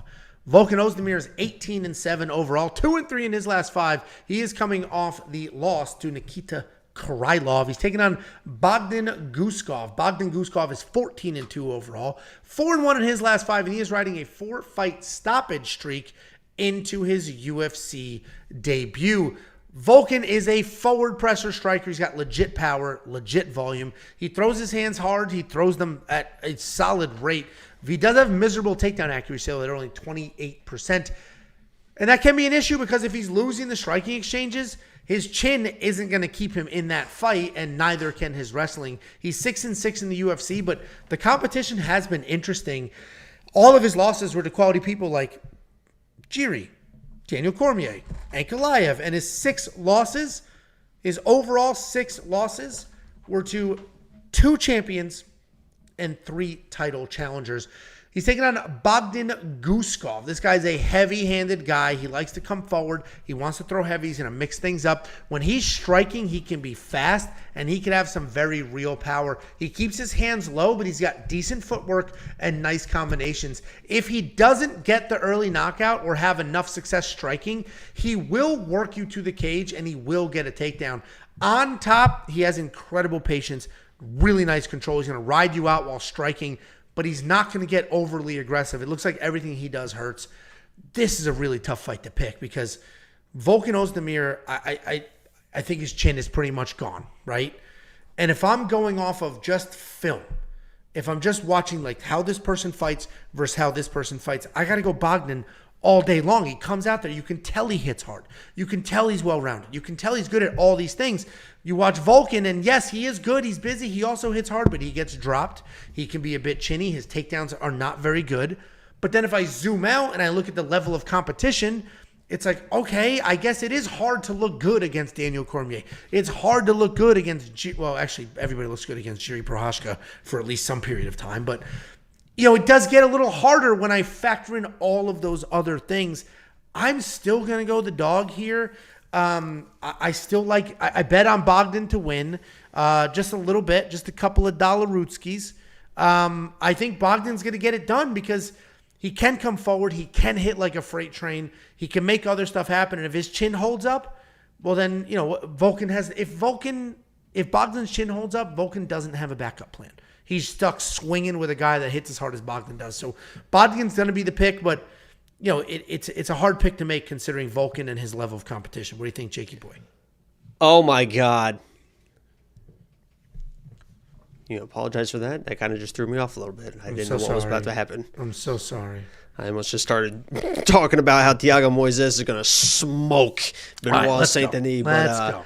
Listen, this is a fight that I believe is going to be over pretty quick. I think it's going to be one of the first or couple exchanges because both these guys throw heavy, both these guys throw hard. Bogdan does bring the pressure, the pace. He is a very confident guy. There is no lack of confidence in this guy. You can tell he lands one shot and the hands go from here to his hips and he's like, all right, I fucking got you now. He literally is like, I got you now. He's coming forward with hands low and he says, I'm just going to knock this guy out. And against a guy like Volkan, You don't want to do that because this guy is equally as powerful and his counter punching is very, very precise. I have no doubt in my mind that Volkan is the better fighter. But when you got big guys, and these aren't heavyweights, but they kind of fight like heavyweights. When you got these big guys that are going to stand in the pocket and they want to counter each other and they want to throw against each other, sometimes the better fighter just isn't going to win that fight. I mean, as you mentioned, it just comes down to chin at some point. So I think that they get after it early. I think that there definitely is a finish. I played the under 1.5, and I feel pretty good about it with the value. My pick is going to be Volkan just because I think he is the more technical striker, and I like his counter striking. He has good power on his counter strikes. I do think that Bogdan's going to be in his face. If he can land the shot first, he can definitely win. I understand the value play that Angelo sees. It's definitely a coin toss fight, and you're getting better value than a coin toss for Angelo's side. So my pick's going to be Volkan, but I just think it's over quick, and that's all I'm really worried about. Yeah, I mean, and Bogdan's chin may hold up. We just don't know enough yet. That's what's hard about all these UFC debuts is who knows, man? He's 14-2 against who? Great looking guy, though. You could go through, dude. I like his eyebrows. The amount of Anthony Smith comments, it's so funny, man. I messed up a graphic earlier. I wrote 662 significant strikes, 200 comments about that. 200 comments about Bogdan looks like Anthony Smith. It's just so funny to see those themes. I don't think he looks anything like him. It's funny to see those themes pop out. Anyway. Me and him have similar builds. Yeah, no, very, very similar. The what's interesting about the Bogdan thing, though, is, I mean, if you look through his topology and who he's fought, it's like you couldn't recognize the name if you tried. It's a who's who of the fucking homeless shelter. Yeah, like you could not recognize a name if you tried. And then you look at Volkan, it's like, oh, okay, I recognize every single one of these names. And he was fucking up Krylov. I mean, he was fucking him up. Yeah. The only reason. Yeah, Kane. I see. Yeah, Kane is definitely. I see Kane more than Anthony Smith. The WWE wrestler. One of the best entrances. I mean, that theme song. Holy shit! I was legit. Were you legit scared of? I was legit scared of Kane. Scared of Kane. While. Well, they did that whole backstory that he was burned in a building. And I know, and then he's like, "Oh my God, he's the Undertaker's brother," and then it's like, "Holy shit!" And all of a sudden, they started teaming up. It's like, who the fuck is going to beat Undertaker and Kane? You can't fucking tag team. Are you kidding me? It's funny too because it's like you knew wrestling was fake. Like I pretty much knew wrestling was fake my whole life. I don't know, but man. You still start to they do the theme. It's like, well, it is fake, but that is his brother though. They really are brothers. Like you just like start to buy into some of the bullshit. It's so funny. I loved it. I was definitely more of a WCW guy than WWF. I was Goldberg, Diamond Dallas Page, Sting, all those guys. When NWO was started, oh my God, that was that literally my life has gone downhill since the NWO split, and then it's the Wolfpack versus Hollywood Hulk Hogan. I was all Wolfpack all the way, baby. Loved it, man. I used to love Booker T. I was a big Booker T fan for a while there. But I was at like I saw the peak of wrestling when it was, Stone Cold and The Rock, like the true peak. And then it's like, now I'm too old. And then that was it. Yeah, that's when I kind of phased out too. I never saw like Brock Lesnar or fucking anybody like that. So they said at the time, Stone Cold Steve Austin sold more T-shirts than like anybody else in history, not just wrestling history, baby. More than like any football jersey. Can you dig it, sucker? All right. Anyway, I do think this is a must play in DraftKings because, to Jacob's point, one of these dudes is going to win by finish. Has to. Volkan is very, very dangerous. Bogdan is very, very dangerous. I'm just going to trust Bogdan's chin over Volkan's, and I think he's going to get it done. But shit, man. These two are just going to go at it. Are you going to trust Volkan in your DraftKings lineup? Cash games. Yeah, there you go. WeWantPicks.com. Click Become a Member to unlock everything you need to have some success watching these fights. Next up, at UFC Paris, we have Benoit Saint-Denis taking on Thiago Moises. Benoit Saint-Denis, 11-1 overall. 4-1 in his last 5. He's coming off that submission win over Ismael Bonfim. He's taking on Thiago Moises, 17-6 overall. 3-2 in his last 5. He's coming off that submission win over Melk Costa. And Benoit is a phenomenal wrestler. He's a very good wrestler. He's going to come forward. He's got well-timed shots, a ton of pressure on top. He's got good old-fashioned, lower his level, attack the leg style wrestling, right? Not really cage, clinch, slow, like literally just shoot takedowns type wrestling. He has 4 fights in the UFC. He's got 8 takedowns in those fights. And the incredible part about that is in those 4 fights, he's only seen the 3rd round once. So he's getting all of those takedowns. He's getting all of that control time in just the first 2 rounds for the most part. When he gets into the ground, he's got great pressure. He works his submissions well. He's got a ton of power in his feet, which he carries that power down to the ground with him, but he gets hit. He's got a negative striking differential of 4-6. He's coming off that submission win over Ismael Bonfim, where it was just, 2 days after that win, he put together a whole montage of literally me and other people like me. I forgot about that. Holy saying, I shit. think Ismael is going to win this fight. And he just put together this whole montage of just me being wrong, tweeted it out to the world. Didn't But put good me for in him. there because I think Even he's and you picked against him. A lot of fighters have a lot of respect for me, but I think a lot of them are scared of me. I literally, after you leave my house, I Windex everything. I spray it all down Lysol. I'm afraid of you too. I don't know what you have. I don't know if it's contagious, but I enjoy my eyebrows. I enjoy what I've got going on. So yeah, I understand if fighters don't want to engage. It makes sense. A lot of insecurities coming out in that rant. You know, I don't like to get personal with you. I don't know why you need to get personal with me. Sure. He's taking on Thiago Moises. This guy's a very slick grappler. He does a really good job staying dangerous, but staying composed, meaning he's going to get to a position. He's going to stay there. He's going to work towards the submission instead of being erratic and just chasing. Even though he is primarily a grappler and he does average a little more than 1 takedown per fight, he does have technical striking. He can hang with most people on the feet. He uses his low kicks to set up those takedowns. I'm Bonfim all the way. And if you're a premium member, you saw that I put a oh yeah, my bad. I'm Benoit. Boy. That's a jab at Benoit for that stupid edit. I am Benoit all day. If you're a premium member, could you shut the fuck up? It's not helping. Ah, shit. If you are a premium member, you saw I put a full unit on Benoit Saint-Denis last week at plus 100. This dude opened at a minus 135 favorite, was bet all the way down to even money, and now he's going all the way back up to favorite, and I hit it right at the peak. I saw a bunch of you tailed, a bunch of you hop on that, and if he wins, great. Best value we could have gotten on the card. If he loses, well, who cares what the odds were? But I do think he wins this fight. I think, first of all, he's going to be the better raw wrestler, right? We know that. He's going to have the better takedowns than Thiago. He's going to have more power in his hands than Thiago. Thiago might actually be a more technical striker, but Benoit's going to have more power. But I don't think any of that matters. I think Benoit's going to get in his face, get the takedowns, and he has good enough jiu-jitsu to not be submitted. I think it's literally that simple. I think it's a 3-round decision of Benoit just grinding and elbowing. And Thiago, like this older generation. I know he's young. How old is he? Oop. Oh, I don't have the. I don't have the stats graphic here. How'd I mess that up? Anyway, how could you do that? Couldn't be the alcohol. I do these sober in the middle of the day. Anyway, Thiago Moises.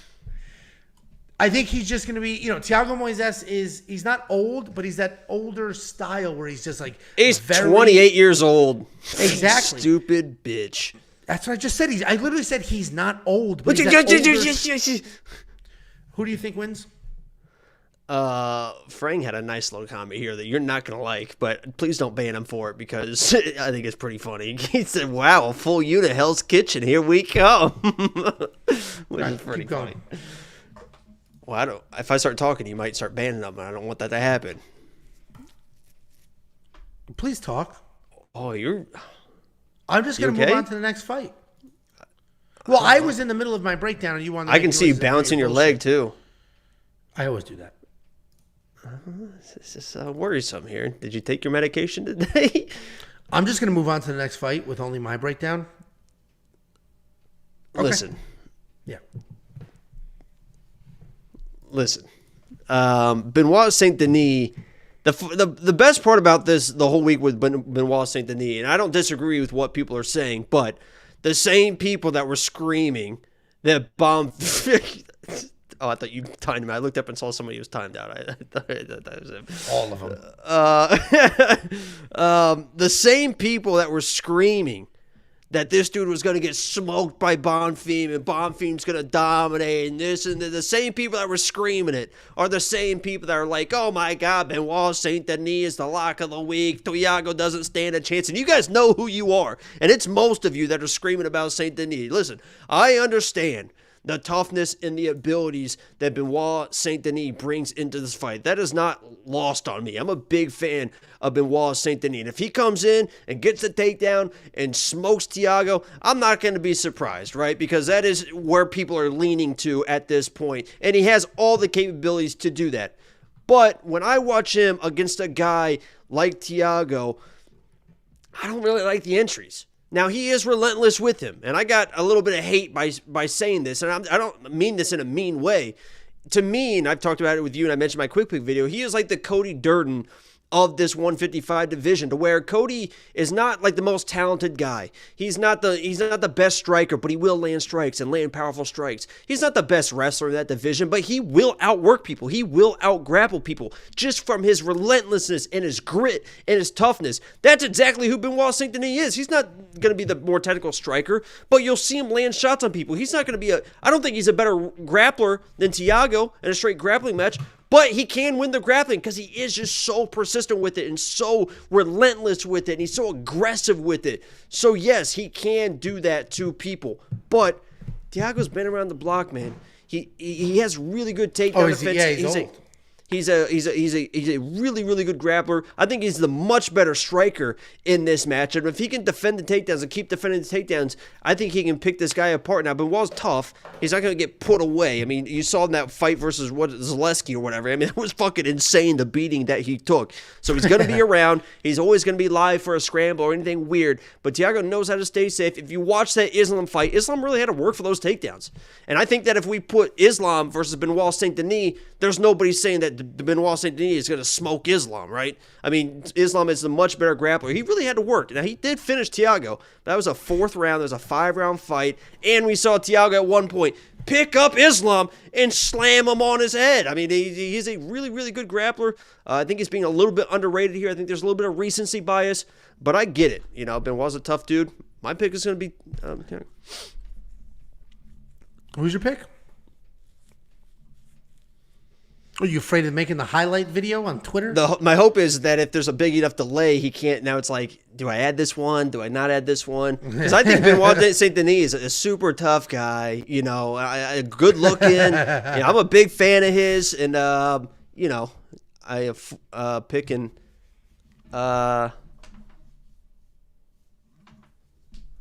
Jacob on the Thiago side. I am on the Benoit side, but I agree with everything you're saying.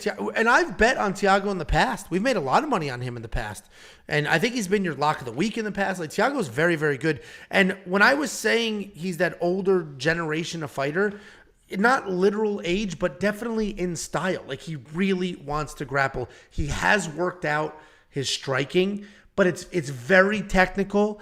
And he's the type of guy that if you stay in his face and you wrestle, he's got that old school lay in my back jiu-jitsu, and that's just not going to work. So I agree. If Thiago comes forward, I think Thiago's best game plan here should be offensively wrestle. He should come forward. Meet aggression with aggression. Yeah, if he comes forward and he wrestles Benoit, that's how Zaleski beat him. If he wrestles Benoit and he stays in his face, now Benoit's defensive. And that's way different than if you just let him charge at you, shooting a million takedowns in a row. So if I have seen Thiago in the past, I thought you were going to say something. You just took a weird breath. I would never interrupt. Thank you so much. If I'd seen Thiago in the past have that crazy forward aggression, I actually would have been closer to his side, but I haven't. And I think he's going to wait for the takedowns, and Benoit's just going to shoot a million times. He's been a little bit different since that Joel Alvarez fight. I mean, he really kind of got embarrassed because he was kind of backing up, and Joel was like, all right, here's some fucking elbows you can take home with you. And he took those elbows home, and he seemed like he's a little bit of a different guy in his last couple fights. Seems aggressive, especially in the grappling. I think people are going to be surprised by the effort that Thiago brings in this fight.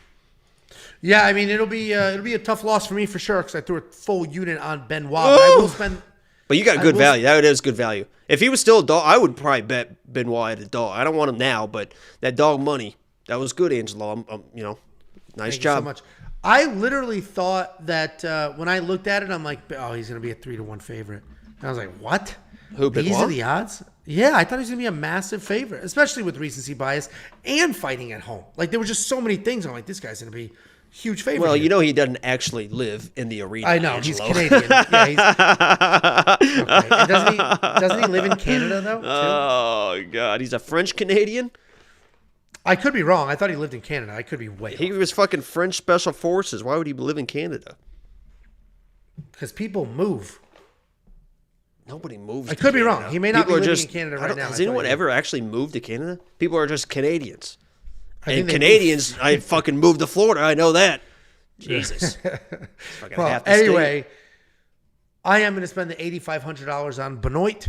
I think he's going to get the takedowns, get the control time, and get it done. Are you going to do the $7,700 on Thiago? He's phenomenal value if you think he wins. Well, I don't know, because he's not going to win by finish. You're not going to finish Benoit I mean, unless something Takedowns and wild control. happens. Takedowns and control. I don't think it's time are going just as to engage in important. the grappling. I think he's a better striker. I think he defends the takedowns and picks them apart. Benoit's not a great striker.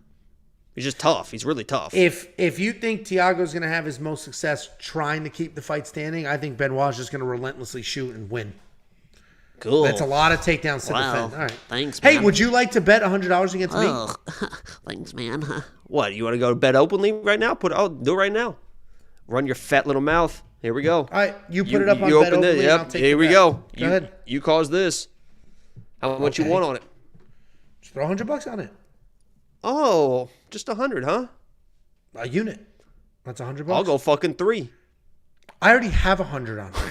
That's what I thought. That's fine. That's what I thought. That's right. okay. $100. Go, if you guys don't know what Bet Openly is, check the link in our description. It's basically how you can bet idiots and they have to pay. And you're going to get better odds. Basically, Jacob is literally going to spend his own money. He's going to put up $100 of his own money. He's going to send me the link, and then I'm going to put up my own money. And if I win, I take his actual money. And we know each other in real life, so we probably would just Venmo normally. But for you guys arguing in the comment section and you guys arguing with us, Bet Openly is the best way to do it. A, you're going to get better odds. And B, they have to pay. And C, you take the actual money. There you go. It's getting ready to come over. Plus 142 odds on that. Nothing I can do about it. You know what I mean? Where are you sending it? Don't put it in a live chat. Somebody else is going to grab it. Well, I'll put it in this little private chat we got going on here that we're going to use later. Okay. All right. Well, anyway, WeWantPicks.com. Click Become a Member. Unlock everything you need. And keep an eye on the betting video, because the betting video that we put on, or that I put out on Fridays, I talk about all our Bet Openly videos, so you can go ahead and grab those and try to take my money. Nobody's done it yet. Check the chat. The YouTube chat or text chat? The chat right here in Talk Studio. There should be a little private chat that I sent it in. Oh, there it is. Ooh. All right. Let me take this right now. $10. 100 to win. 170.42. Bet is placed. Oh, I gotta log in. Jesus Christ. Now it's gonna be like, oh, I'll do it later, and then I'll get No. I'll just do it later. Nothing makes me happier than taking your actual money. When does that ever happen? When does that ever happen? Holy shit! I dominate every bet we make. What the fuck is my? I literally can't remember the last time I lost a bet to anyone for anything. If someone who could remind me, I have no idea the last time I lost a bet. Please hold. I'm still logging in. Holy shit! I didn't save my password. Oh my god! Here we go. Well, ever since the hack, I don't save any Cock passwords. and ball 69. That's what it always is. I literally am going to have to do forgot password. Balls and wieners. Franks and Beans. You know what movie that's from? Yeah, I do. But balls and wieners are just a little bit more PG. Socially acceptable. Here's my username. Let's reset my password. New password. Somebody's hitting all caps. Chris Benoit all day. Jesus Christ. What a wild story. That and the Owen Hart thing, too, is wild. I remember didn't- that too, man. You remember when that happened? I wasn't watching it at the time. I could never get the pay-per-views. I remember, dude, there was so many times that I was at my grandparents' house and they were asleep and I'm sleeping in the living room on the couch, got the TV, they had satellite dish, and I sat there and I had it fucking, all right, SummerSlam or whatever it fucking was, WrestleMania, and I have it clicked. And it's like, do you actually want to buy this? And I'm like, am I actually going to scam out my fucking grandparents right now to watch WrestleMania? Hell They're gonna get the bill and be like, no, I never did. I got that point. I'm just like, I literally would sit there and be like, fuck, man, if I could watch this, it'd be fucking incredible. And I never did it. Never did it. All right, I just took that bet. You should have your email alert, and it'll be funny taking your money. Next up, at UFC Paris, we have William Gomez taking on Yanis Gamori. As you guys know, William Gomez had an original opponent. That guy dropped. A couple of switcherinos, moving fighters around. Yanis Gamori was already on this card. They moved him up. He is now on the main card fighting William Gomez in the feature fight. William Gomez, 12-2 overall, 5-0 in his last 5. He's riding a 10-fight win streak. He's fighting Yanis Gamori, very, very similar, 12-1 overall, 5-0 in his last 5, riding a 9-fight win streak. And this is an interesting fight because William Gomez is a very well-rounded guy. He can knock you out if he gets to you. He can submit you if he gets to you. He can outwork you over the course of 15 minutes. And he's very, very well-rounded. He's legitimately good everywhere. He's got that solid Muay Thai striking, very opportunistic grappling, meaning he's just going to snatch something up in a scramble. The problem with him, though, is that he's very low volume, and he does look to counter more than anything. He has 30 minutes of cage time. He has 2 fights in the UFC. Both of them went to a decision. 30 minutes of cage time. He lands less than 2 significant strikes per minute. What are you laughing at? You didn't even accept the entire bet. You just took a fraction of it. I put $100. It wasn't a $100 bet? Yeah, it's 100, but I get the fucking odds for it. So you only put 100 of my 100. What a pussy bitch, dude. Holy shit. I said put 100. I gave you, said, go send a bet over. Yeah. So I sent it over and you accept 75% the rest right now. I didn't even realize there was any left. Idiot. Oh my God. Here, there's the extra 42. You fucking Jesus loser. Christ. I'm not the loser here. You're the one. I'll send a bet. Oh, I thought it was, you said 100. I threw 100. Yeah, it's just fucking odds. I have the underdog. It's how it works, Angelo. Anyway, the problem with William Gomez is he's very low volume. He's landing less than 2 significant strikes per minute, and we have a large sample size. We have 30 minutes of fighting, and he's still landing less than 2 significant strikes per minute. His striking was sharp in his last fight against Francis Marshall. His takedown defense actually held up very well until that last round where he was taken down and very close to being submitted. He's taking on Yanis Gamori. This guy's a patient striker, fantastic leg kicks. He likes to own the center of the octagon or the cage, depending on where he's fighting in the past. But he'll figure out the range. He'll work on your legs. Once he does get that range going, he's going to start to commit. He's going to start to add power into that cycle. He's going to work in takedowns, but it's mostly reactionary. And when he does get the takedowns, he's looking to control. He wants to slow the action. He's not the most dangerous guy, but he is patient. He's technical. He does have solid fight IQ. And I hope you're ready for the most boring fight on this card. These guys are both way too patient. They're way too willing to wait for the other person to do something. Gomez is the lower volume of the two, but he's also the more technically sound fighter. His defensive striking is actually very good, and his ability to fire back while inside the pocket is great. But I'm going to pick Gamori here. I think that his leg kicks are going to be the difference. And while Gomez is going to be standing there waiting for something to happen, I think Yanis is going to throw the kicks, get some damage, likely score well with the judges. Both of them are French, so that whole weird homer call or home team advantage is out the window here. So right now, Gamori is plus 235 underdog. That does seem to be moving. He's becoming a larger and larger underdog by the minute. I think he can win this fight, so I'll keep an eye on those odds. But what do you think, Jakey boy? Why are you making a fucking face, dude? Sorry I picked the guy. What the fuck? What? No, I was talking about the odds. I got them moving by the minute. It's 235 right now. When you make the graphic, it hasn't moved at all. So a minute ago. That chest hair is... That's kind of what your chest hair looks like, isn't it? I don't have any. I wish I did. But... Prove it. Okay. No chest hair. Smooth as a baby. No, I'm not doing that. Nipple hairs? Nipple No, hairs? I'm basically hairless. I get nipple hairs. My dad gets jet black, long-ass nipple hairs. He didn't give a fuck about them either. Those things are dangling. Me, all my hair is pretty much blonde because I'm blonde.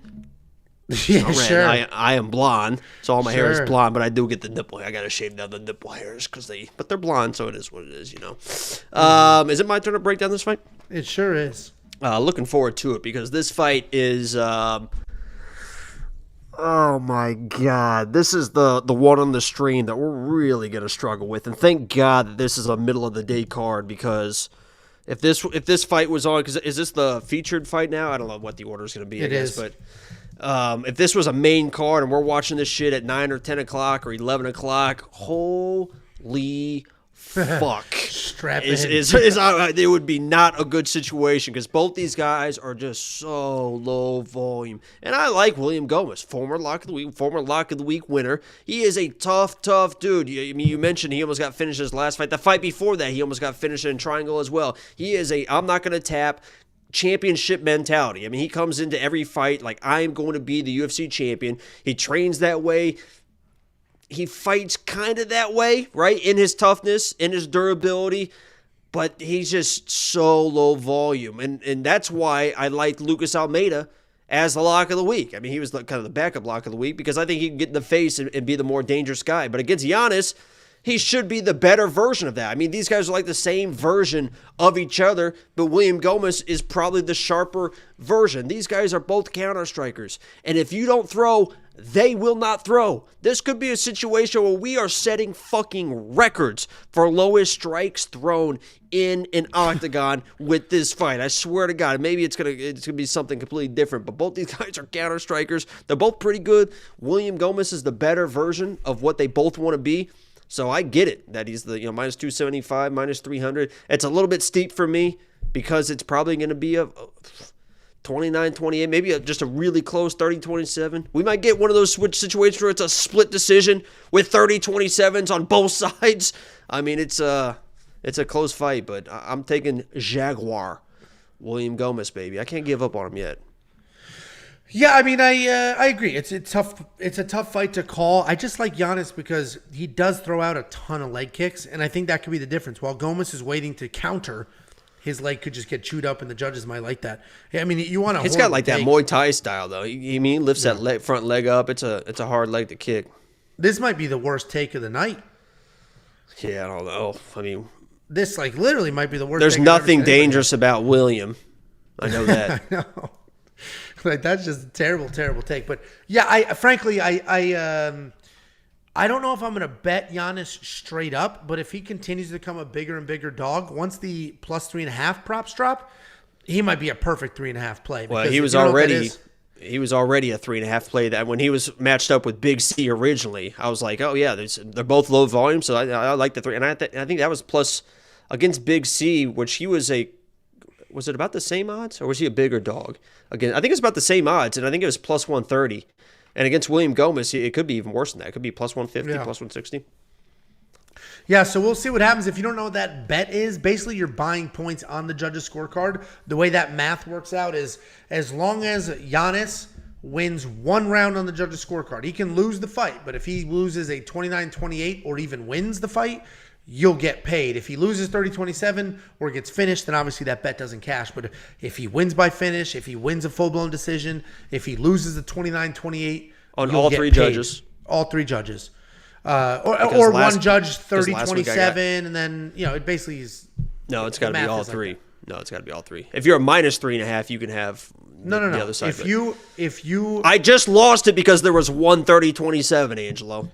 On the other side, I'm talking about his side, moron. It doesn't have to literally it's be a split. Obviously, there's a Yeah. fucking split. It doesn't literally have to be a 29-28. Yeah, I mean, anyway. You're talking to these people like they just have no clue. We have one of the smartest, sharpest communities in existence. They know what's going on, baby. Sure. So I'm going to wait for that bet to drop. That is a Bet Online exclusive, at least for us. If you want to sign up with Bet Online and grab a bet similar to that one, go to WeWantPicks.com/bets. Use our link, and I'll send you $50. Just WeWantPicks.com/bets. You got to use the link. You got to make a deposit, and I'll send you $50 as a thank you. DraftKings-wise, this is going to be full fade across. The winner might score 31 points, get the 30 for the decision, and then just 1 point for volume. I mean, I don't know what you do at DraftKings here, right? You just don't touch it. Okay. Next up, at UFC Paris, we have the co-main event of the evening. We have Manon Fiorot taking on an angry 12-year-old boy. Manon Fiorot, 10-1 overall, 5-0 in her last 5, riding a 10-fight win streak. We have Rose Namajunas mean mugging in her 11-5 career, 3-2 in her last 5, coming off the uneventful title loss to Carla Esparza. This is... I am interested to see. Fucking say it. I am interested to see what happens with this fight. Say it. I think it's an important fight. I'll get to my pick in a second. I think it's an important fight, but I'm very much on one side here. How the fuck does Rose win this fight? I'll say it. Well, all right. So let me just break it down very quickly. I won't read my script here. Manon Fiorot is big. She hits hard as hell. We know she can wrestle. We know like she's good everywhere. She's powerful, technical striking, and can wrestle. She just beat Katlyn Chookagian. She actually did not look great against Katlyn Chookagian, but Katlyn has that ability to make... Yeah, Katlyn has the ability to make everybody look like shit. She just can do that. She is my least favorite fighter in the world because of her ability to make everyone fight at her level, which is not a very good level. And literally, no matter who fights Katlyn, it's always a close fight. It always makes it look like she's big. I mean, it drives me insane. I was so glad that Manon beat her because I was so tired of her bullshit. Well, and she beat her with, she got that takedown late, and that pretty much locked it in and clinched that win. And that's what I do like about Manon. She's not just a striker. She can wrestle. And she is big. Rose Namajunas, former champion. She beat Weili twice. One of them knocked her out, like undisputed beater. The second fight, I think Weili won that fight. I would have scored it for her if I was a judge. But the reality is the fact that if it was even that close, look at the beating Weili just put on on what's her name? Just beat the absolute piss out of that woman. And Rose Namajunas beat that person. So it is hard to deny that Rose Namajunas is good because she is good. She won the belt twice. She had the belt, lost it because she was spiked on her head, then came back, won the belt, defended the belt, and now she just lost it in the worst fight that anybody has ever seen. Rose is a decent striker. She's got good, solid striking. She managed to put together some power. Pretty well-rounded, pretty busy, and decent everywhere. But she is coming up in weight. She's fighting somebody who hits insanely hard. And Rose has looked horrible in her last couple of competitions. She just fought a grappling match against Jillian Robertson. She just got pushed around and like it was bad. Like she looked terrible. She looked sloppy. She looked sloppy. She didn't compete well at all. And Jillian Robertson, I know you guys love her, should not be beating the world champion that easily. Like insanely easily. And then you have do they get paid for that? Do they? Yeah, do they that get paid for those. How much do you think they make for that? 10 grand or something? Couple grand, even less than that probably. Yeah, less than that. And then Rose fought Carla Esparza, where it's actually hard to fault Rose for that because Rose is patient and she will wait for openings. And Carla didn't really give her an opening. They're both just staring at each other. So I'm not going to blame Rose entirely for that loss, but it was a shitty loss. It was boring. And now she's coming up in weight to fight somebody who hits as hard as Manon, who can work in wrestling like Manon, who's going to have better footwork, and only 3 rounds. I like Manon Fiorot. I think it's Manon all the way. And what's interesting about this line is it opened at 175. She went up to like minus 220-ish, and now she's come back down to minus 175. So it is interesting to see. I think people don't know what to do because they're like, shit, man, Rose was the champ, is the champ. She's not old. She's not getting knocked out, but she might look really bad in this fight. What do you think, Jakey boy? Yeah, like I said earlier, I just don't know what Rose does to her in this fight. I don't think that she can get to her. One of Rose's biggest advantages at 115 was her length, was the style of her striking. She was very long at 115 and was able to find people with that length. That head kick, I mean, that was a fully extended head kick with those really long legs snapping out Weili. That head kick's not coming anywhere close to Manon. Manon's just too big. She's going to be too physical. I believe that Manon is basically just a bigger version of Rose. I mean, I think she's a little bit more powerful. She's not going to be as fast, but she fight's that rangy fight, and Rose isn't going to be able to get to her. I have no idea why Rose. She was never, it's not like we were watching Rose at 115 being like, oh man, she cuts a lot. She's huge at 115. She was just a normal 115 girl, just tall, but a normal 115 girl coming up to 125. I don't know what she does. Some people are saying in the Discord, like, oh, she's going to wrestle her. She's got to wrestle her. She can just come in and just wrestle Manon. It's like, no, the fuck she can't. Manon's been taken down once in her career by Jennifer Maia. Jennifer Maia is a big, thick girl. Do you know who Manon has taken down? Victoria Leonardo. Tabitha Ricci, finished them both. Myro Bueno Silva, Jennifer Maia, Caitlin Chugate. She's taken every single person down. Everyone loves Tabitha Ricci, and I know that was Ricci's UFC debut, short notice. She's a 115er, fought at 125. But she fucking smoked Tabitha Ricci. I mean, there was This is a 115er fighting at 125? Right. I mean, yes, same time. But I mean, Rose is a much better striker than Tabitha Ricci. But I just don't. When I watch this fight, and I watch them fight, and when Manon Farrow fights, I think this is probably being a decision fight. I don't think she's going to smoke Rose and finish Rose. I don't know. Manon Farrow's not a girl that will just kind of dance around in the co-main event spot in front of her home fucking fans. This is a tough girl. This is a badass girl. She's going to get in Rose's face. It's probably going to be a decision fight. And Manon Farrow is going to have, unless Rose lands some wild shot, which is such a Hail Mary, I think Manon's just going to control every single round with the side kicks, get in her face, in the clinch, be physical, and just win a pretty easy decision here. I mean, I don't see her losing. I don't see her getting finished by Rose. And I definitely don't see her losing a decision in front of her home fans. She's just not built like that. She's not one of those girls that's just going to dance around because she's scared to do this and that. If she knows she's losing, she's going to get in Rose's face and she's going to let her know about it.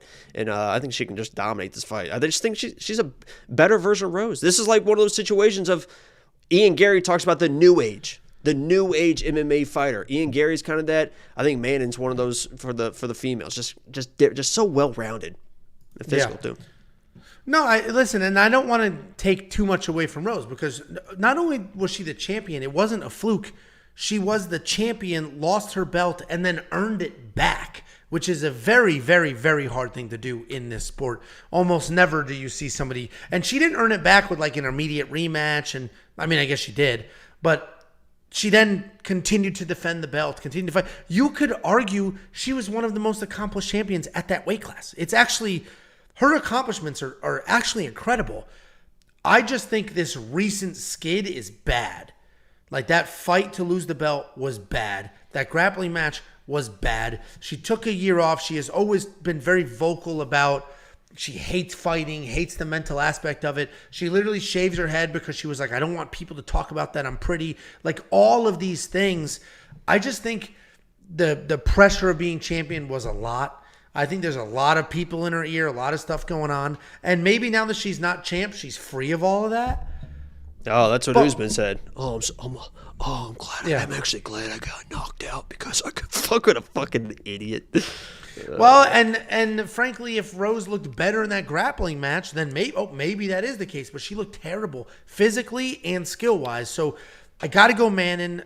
She is the other half of that parlay. I parlayed her with Ange Loosa. Loosa. So I'm on that side. But honestly, if Rose came out here and looked phenomenal, she's the former champ. Yes, it's not this weight class. She's coming up in weight. Somebody had a good point. Well, what about where is it?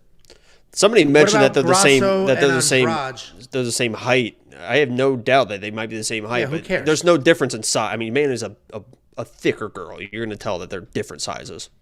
No, 100%. And like me and you are the same height, but you're much thicker. Sure. Sean K said, what about Grasso and Andrade's success at 125? And that's a valid point, except Grasso, frankly, was about to lose that fight, and she pulled that off. She got it done. Good for her. But Grasso's a different style than Rose. Grasso is going to implement her game plan, stick and move, stay busy, get in your face, and move around, not just wait. And then Andrade, she only has success when she can bully. If she can't bully, she's got zero success. So she's not the barometer. She can move up to 145, and if she can push you around, she'll have success. Doesn't mean she's a good fighter. We're both on the Manon side. You got bets on Manon Farrow? Yeah, she's my most heavily bet person. Personally, I'll tell you right now, I have upwards of close to $1,000 on Manon Farrow personally. So, yikes. if you want to unlock all of those bets, actually some of those you keep to yourself. You don't put on premium, right? Because you're like, That's what I'm saying. Yeah, I said personally. Yeah, for premium. I keep everything nice and even keel for premium. I still have a pretty good amount on premium, but personally, I have much more. Well, if you want to check out those bets and much, much more, WeWantPicks.com, become a premium member. Click the button at the top. $8,900 for Manon, $7,300 for Rose. I'll have to look at it a little closer. I do think Manon scores well, especially if she works in some wrestling. I don't know if she'll finish Rose. Rose is really tough. Obviously, she was finished in that grappling match, but some people just don't take those things serious. They don't care. It's a who cares? It's a grappling match. You could lose, no big deal, blah, blah, blah. So, being finished in that, I don't think is necessarily indicative of the fact that she'll get finished in this. But I do think Manon is going to win this fight, have success, and could potentially score really well in DraftKings. Yeah, she's kind of a bad bitch. Manon Who? is. Manon Manolo? is. Yeah, Manolo Ferrell? She's I like her. Okay. Next up, at UFC Paris, we have the main event of the evening. We have Ciryl Gane taking on Sergey Spivac. Ciryl Gane, 11-2 overall. 3-2 in his last 5. Coming off that title loss to Jonathan Jones. Taking on Sergey Spivac, 16-3 overall, 4-1 in his last 5. He is riding a 3-fight win streak. We all know Ciryl by now. He's an incredibly technical striker. He's got that really nice footwork, that in and out movement. For a heavyweight, people still, even after the losses, talk about how he could be one of the best heavyweight strikers. Certainly the best movement for a heavyweight striker because he dances around, he touches, he goes. He does get stoppages, but he doesn't rely on big one-punch power. It's an accumulation of things. He's moving. He's at cutting angles perfectly, going in and out perfectly. He can also wrestle as well. We haven't seen it offensively. He can offensively wrestle as well. He took down Dontel Mays 3 times. He took down Rosenstruck twice. He took down Ngannou twice. So he can wrestle, or Ngannou once. The problem is he has no defensive wrestling. The only 2 fighters that have ever tried to take him down for the most part did. John Jones took him down. Francis Ngannou took him down. You think you can take him down? No. Taking on Sergey Spivac. Humble Ange? Humble Ange. Angie Humble. Sergey Spivac is a heavyweight grappler. Obviously, he's not going to be able to hang with Ciryl in the striking, but he is a grappler. He's got solid ground and pound, decent takedowns. His submissions are pretty okay. He's a capable striker, but not a high-level striker. He doesn't really have that one-punch knockout power, but he's got a decent jab, solid volume. His biggest issue, he's going to get the takedowns. His biggest issue is control. You can see how many takedowns he gets per fight. The reason, and it's 5, the reason it's such a high number is because he can't hold anybody down. He had to take down Derek Lewis. How many times did he take down Derek Lewis? 6 times. 6 times. Put him through the rinse cycle. He had to take down Augusto Sakai 6 times. These are not people you should be taking down 6 times to get the finish. Yes, you got the finish. That's very, very impressive. But you shouldn't need 6 takedowns to do it. That's Sergey's biggest issue, and I'm going to keep this incredibly, this is a very simple, even keel breakdown. I think Sergey Spivac wins this fight because anybody who's tried to take down Ciryl Gane has taken down Ciryl Gane. If Sergey Spivac tries to take him down, he should be able to take him down and have success. It's that simple. But let me zoom out and caveat that just a little bit. Sergey Spivac struggled to take down Alexei Olenek. Struggled. He looked like shit. The guy who fought Alexei Olenek didn't even look like he had the skills. Vivant Peaks. He didn't even look like he had the skills to be in the UFC.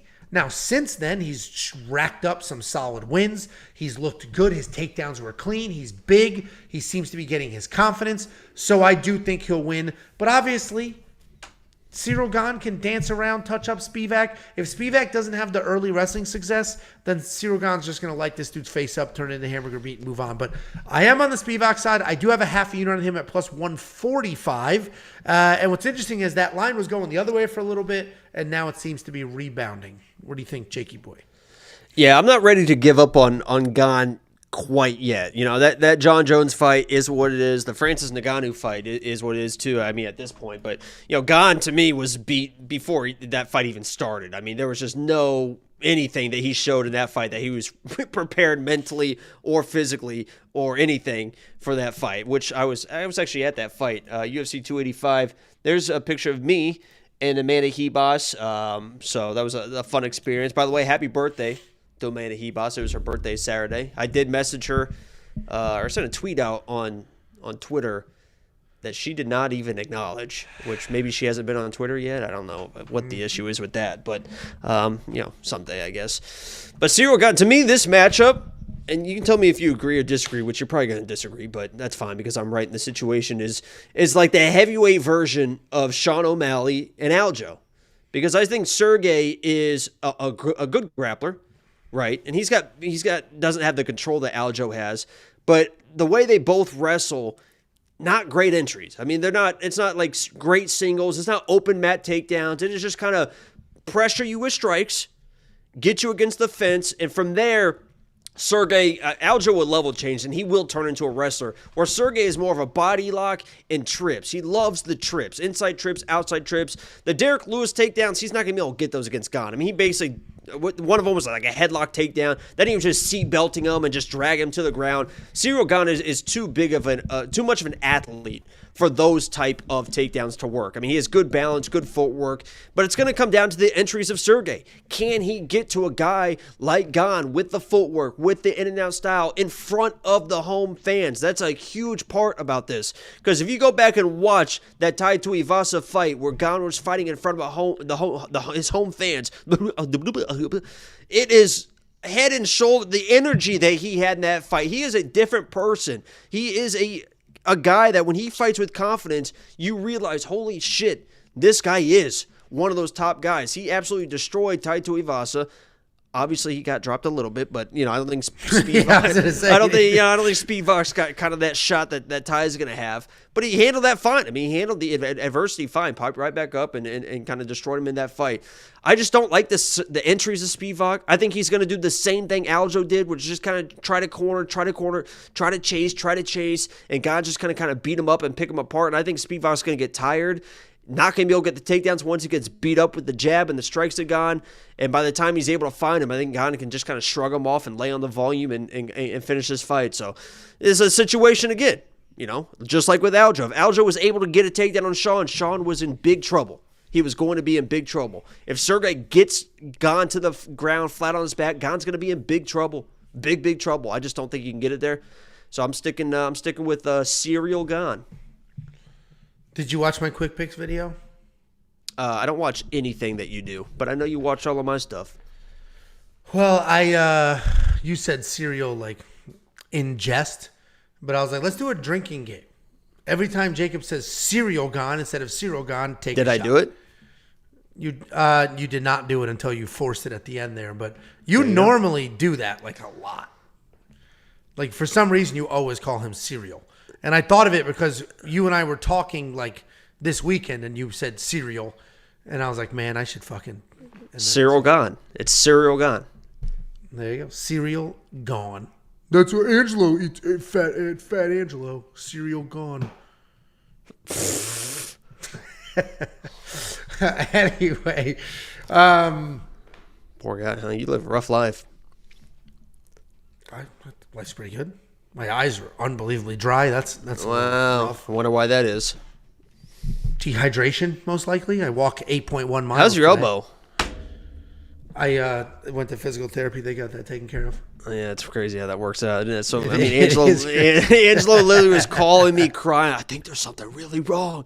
I'm like, Angelo, you haven't been in the gym in your entire life. You work out, you're going to be sore. Can't move you're going to be sore. He's like, yeah, but even when I touch it, it hurts. Yeah, you're going to be fucking sore, Angelo.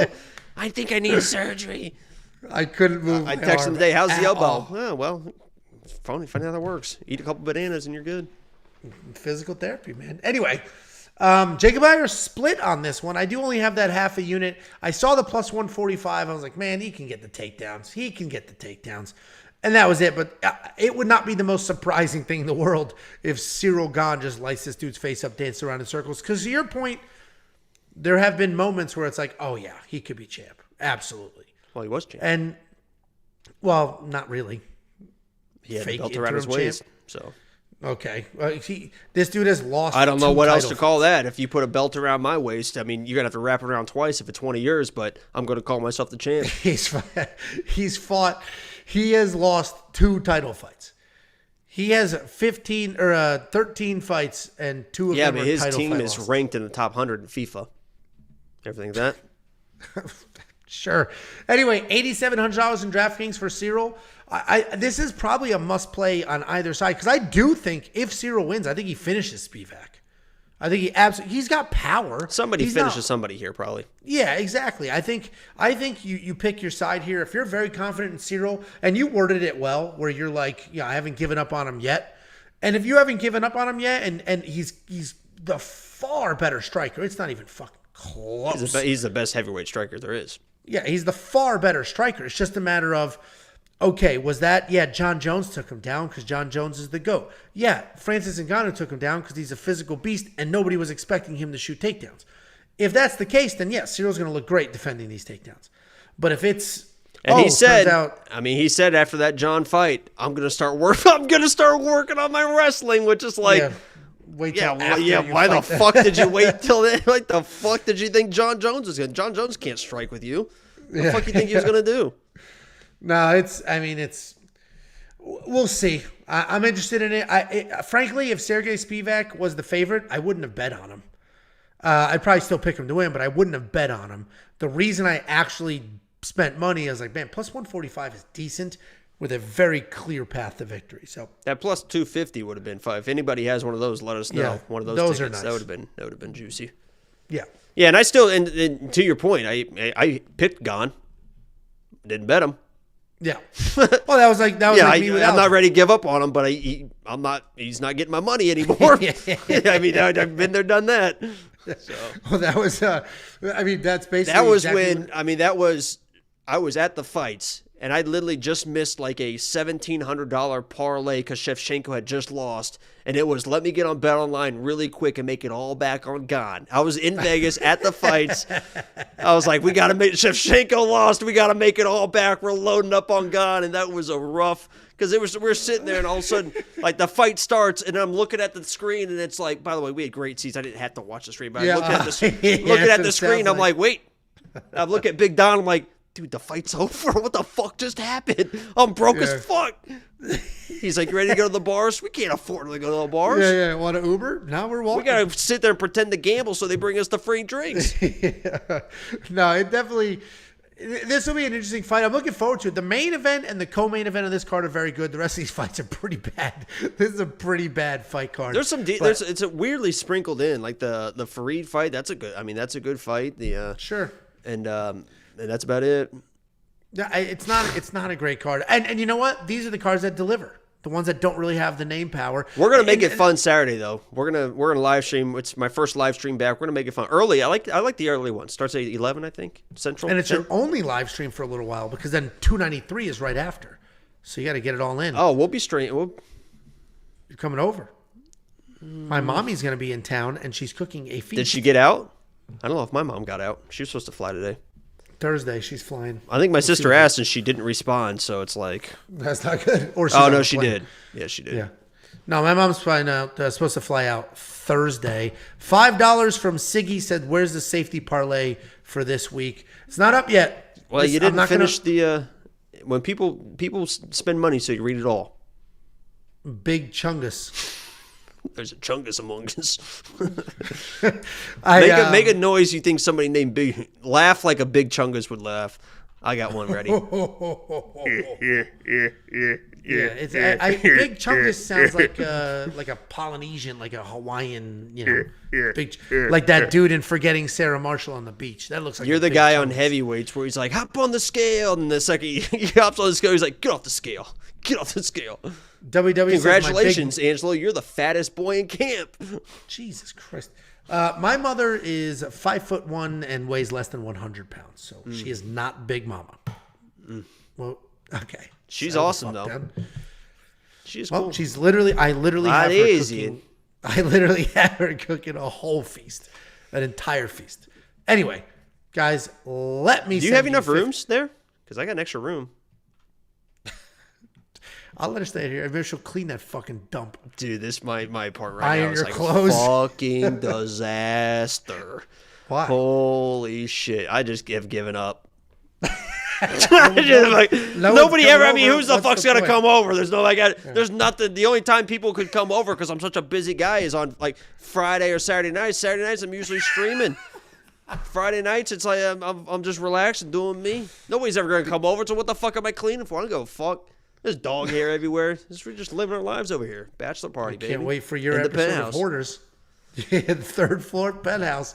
Anyway, I'm Hoarders fucking. I got stacks of cards. Oh my god, I got so many cards. Like literally, it's just like there's a stack on my wall like this big over here. Fucking a lot of cards. your landlord's going to be pissed at those pinups, but we'll talk about that after your Lock of the Week video drops. Oh, I'm looking forward to that too. Angelo got the little teaser. There you go. Wink, wink. WeWantPicks.com/bets. Use our link to sign up with any one of our partners, and I will send you $50 as a thank you. It's affiliate marketing.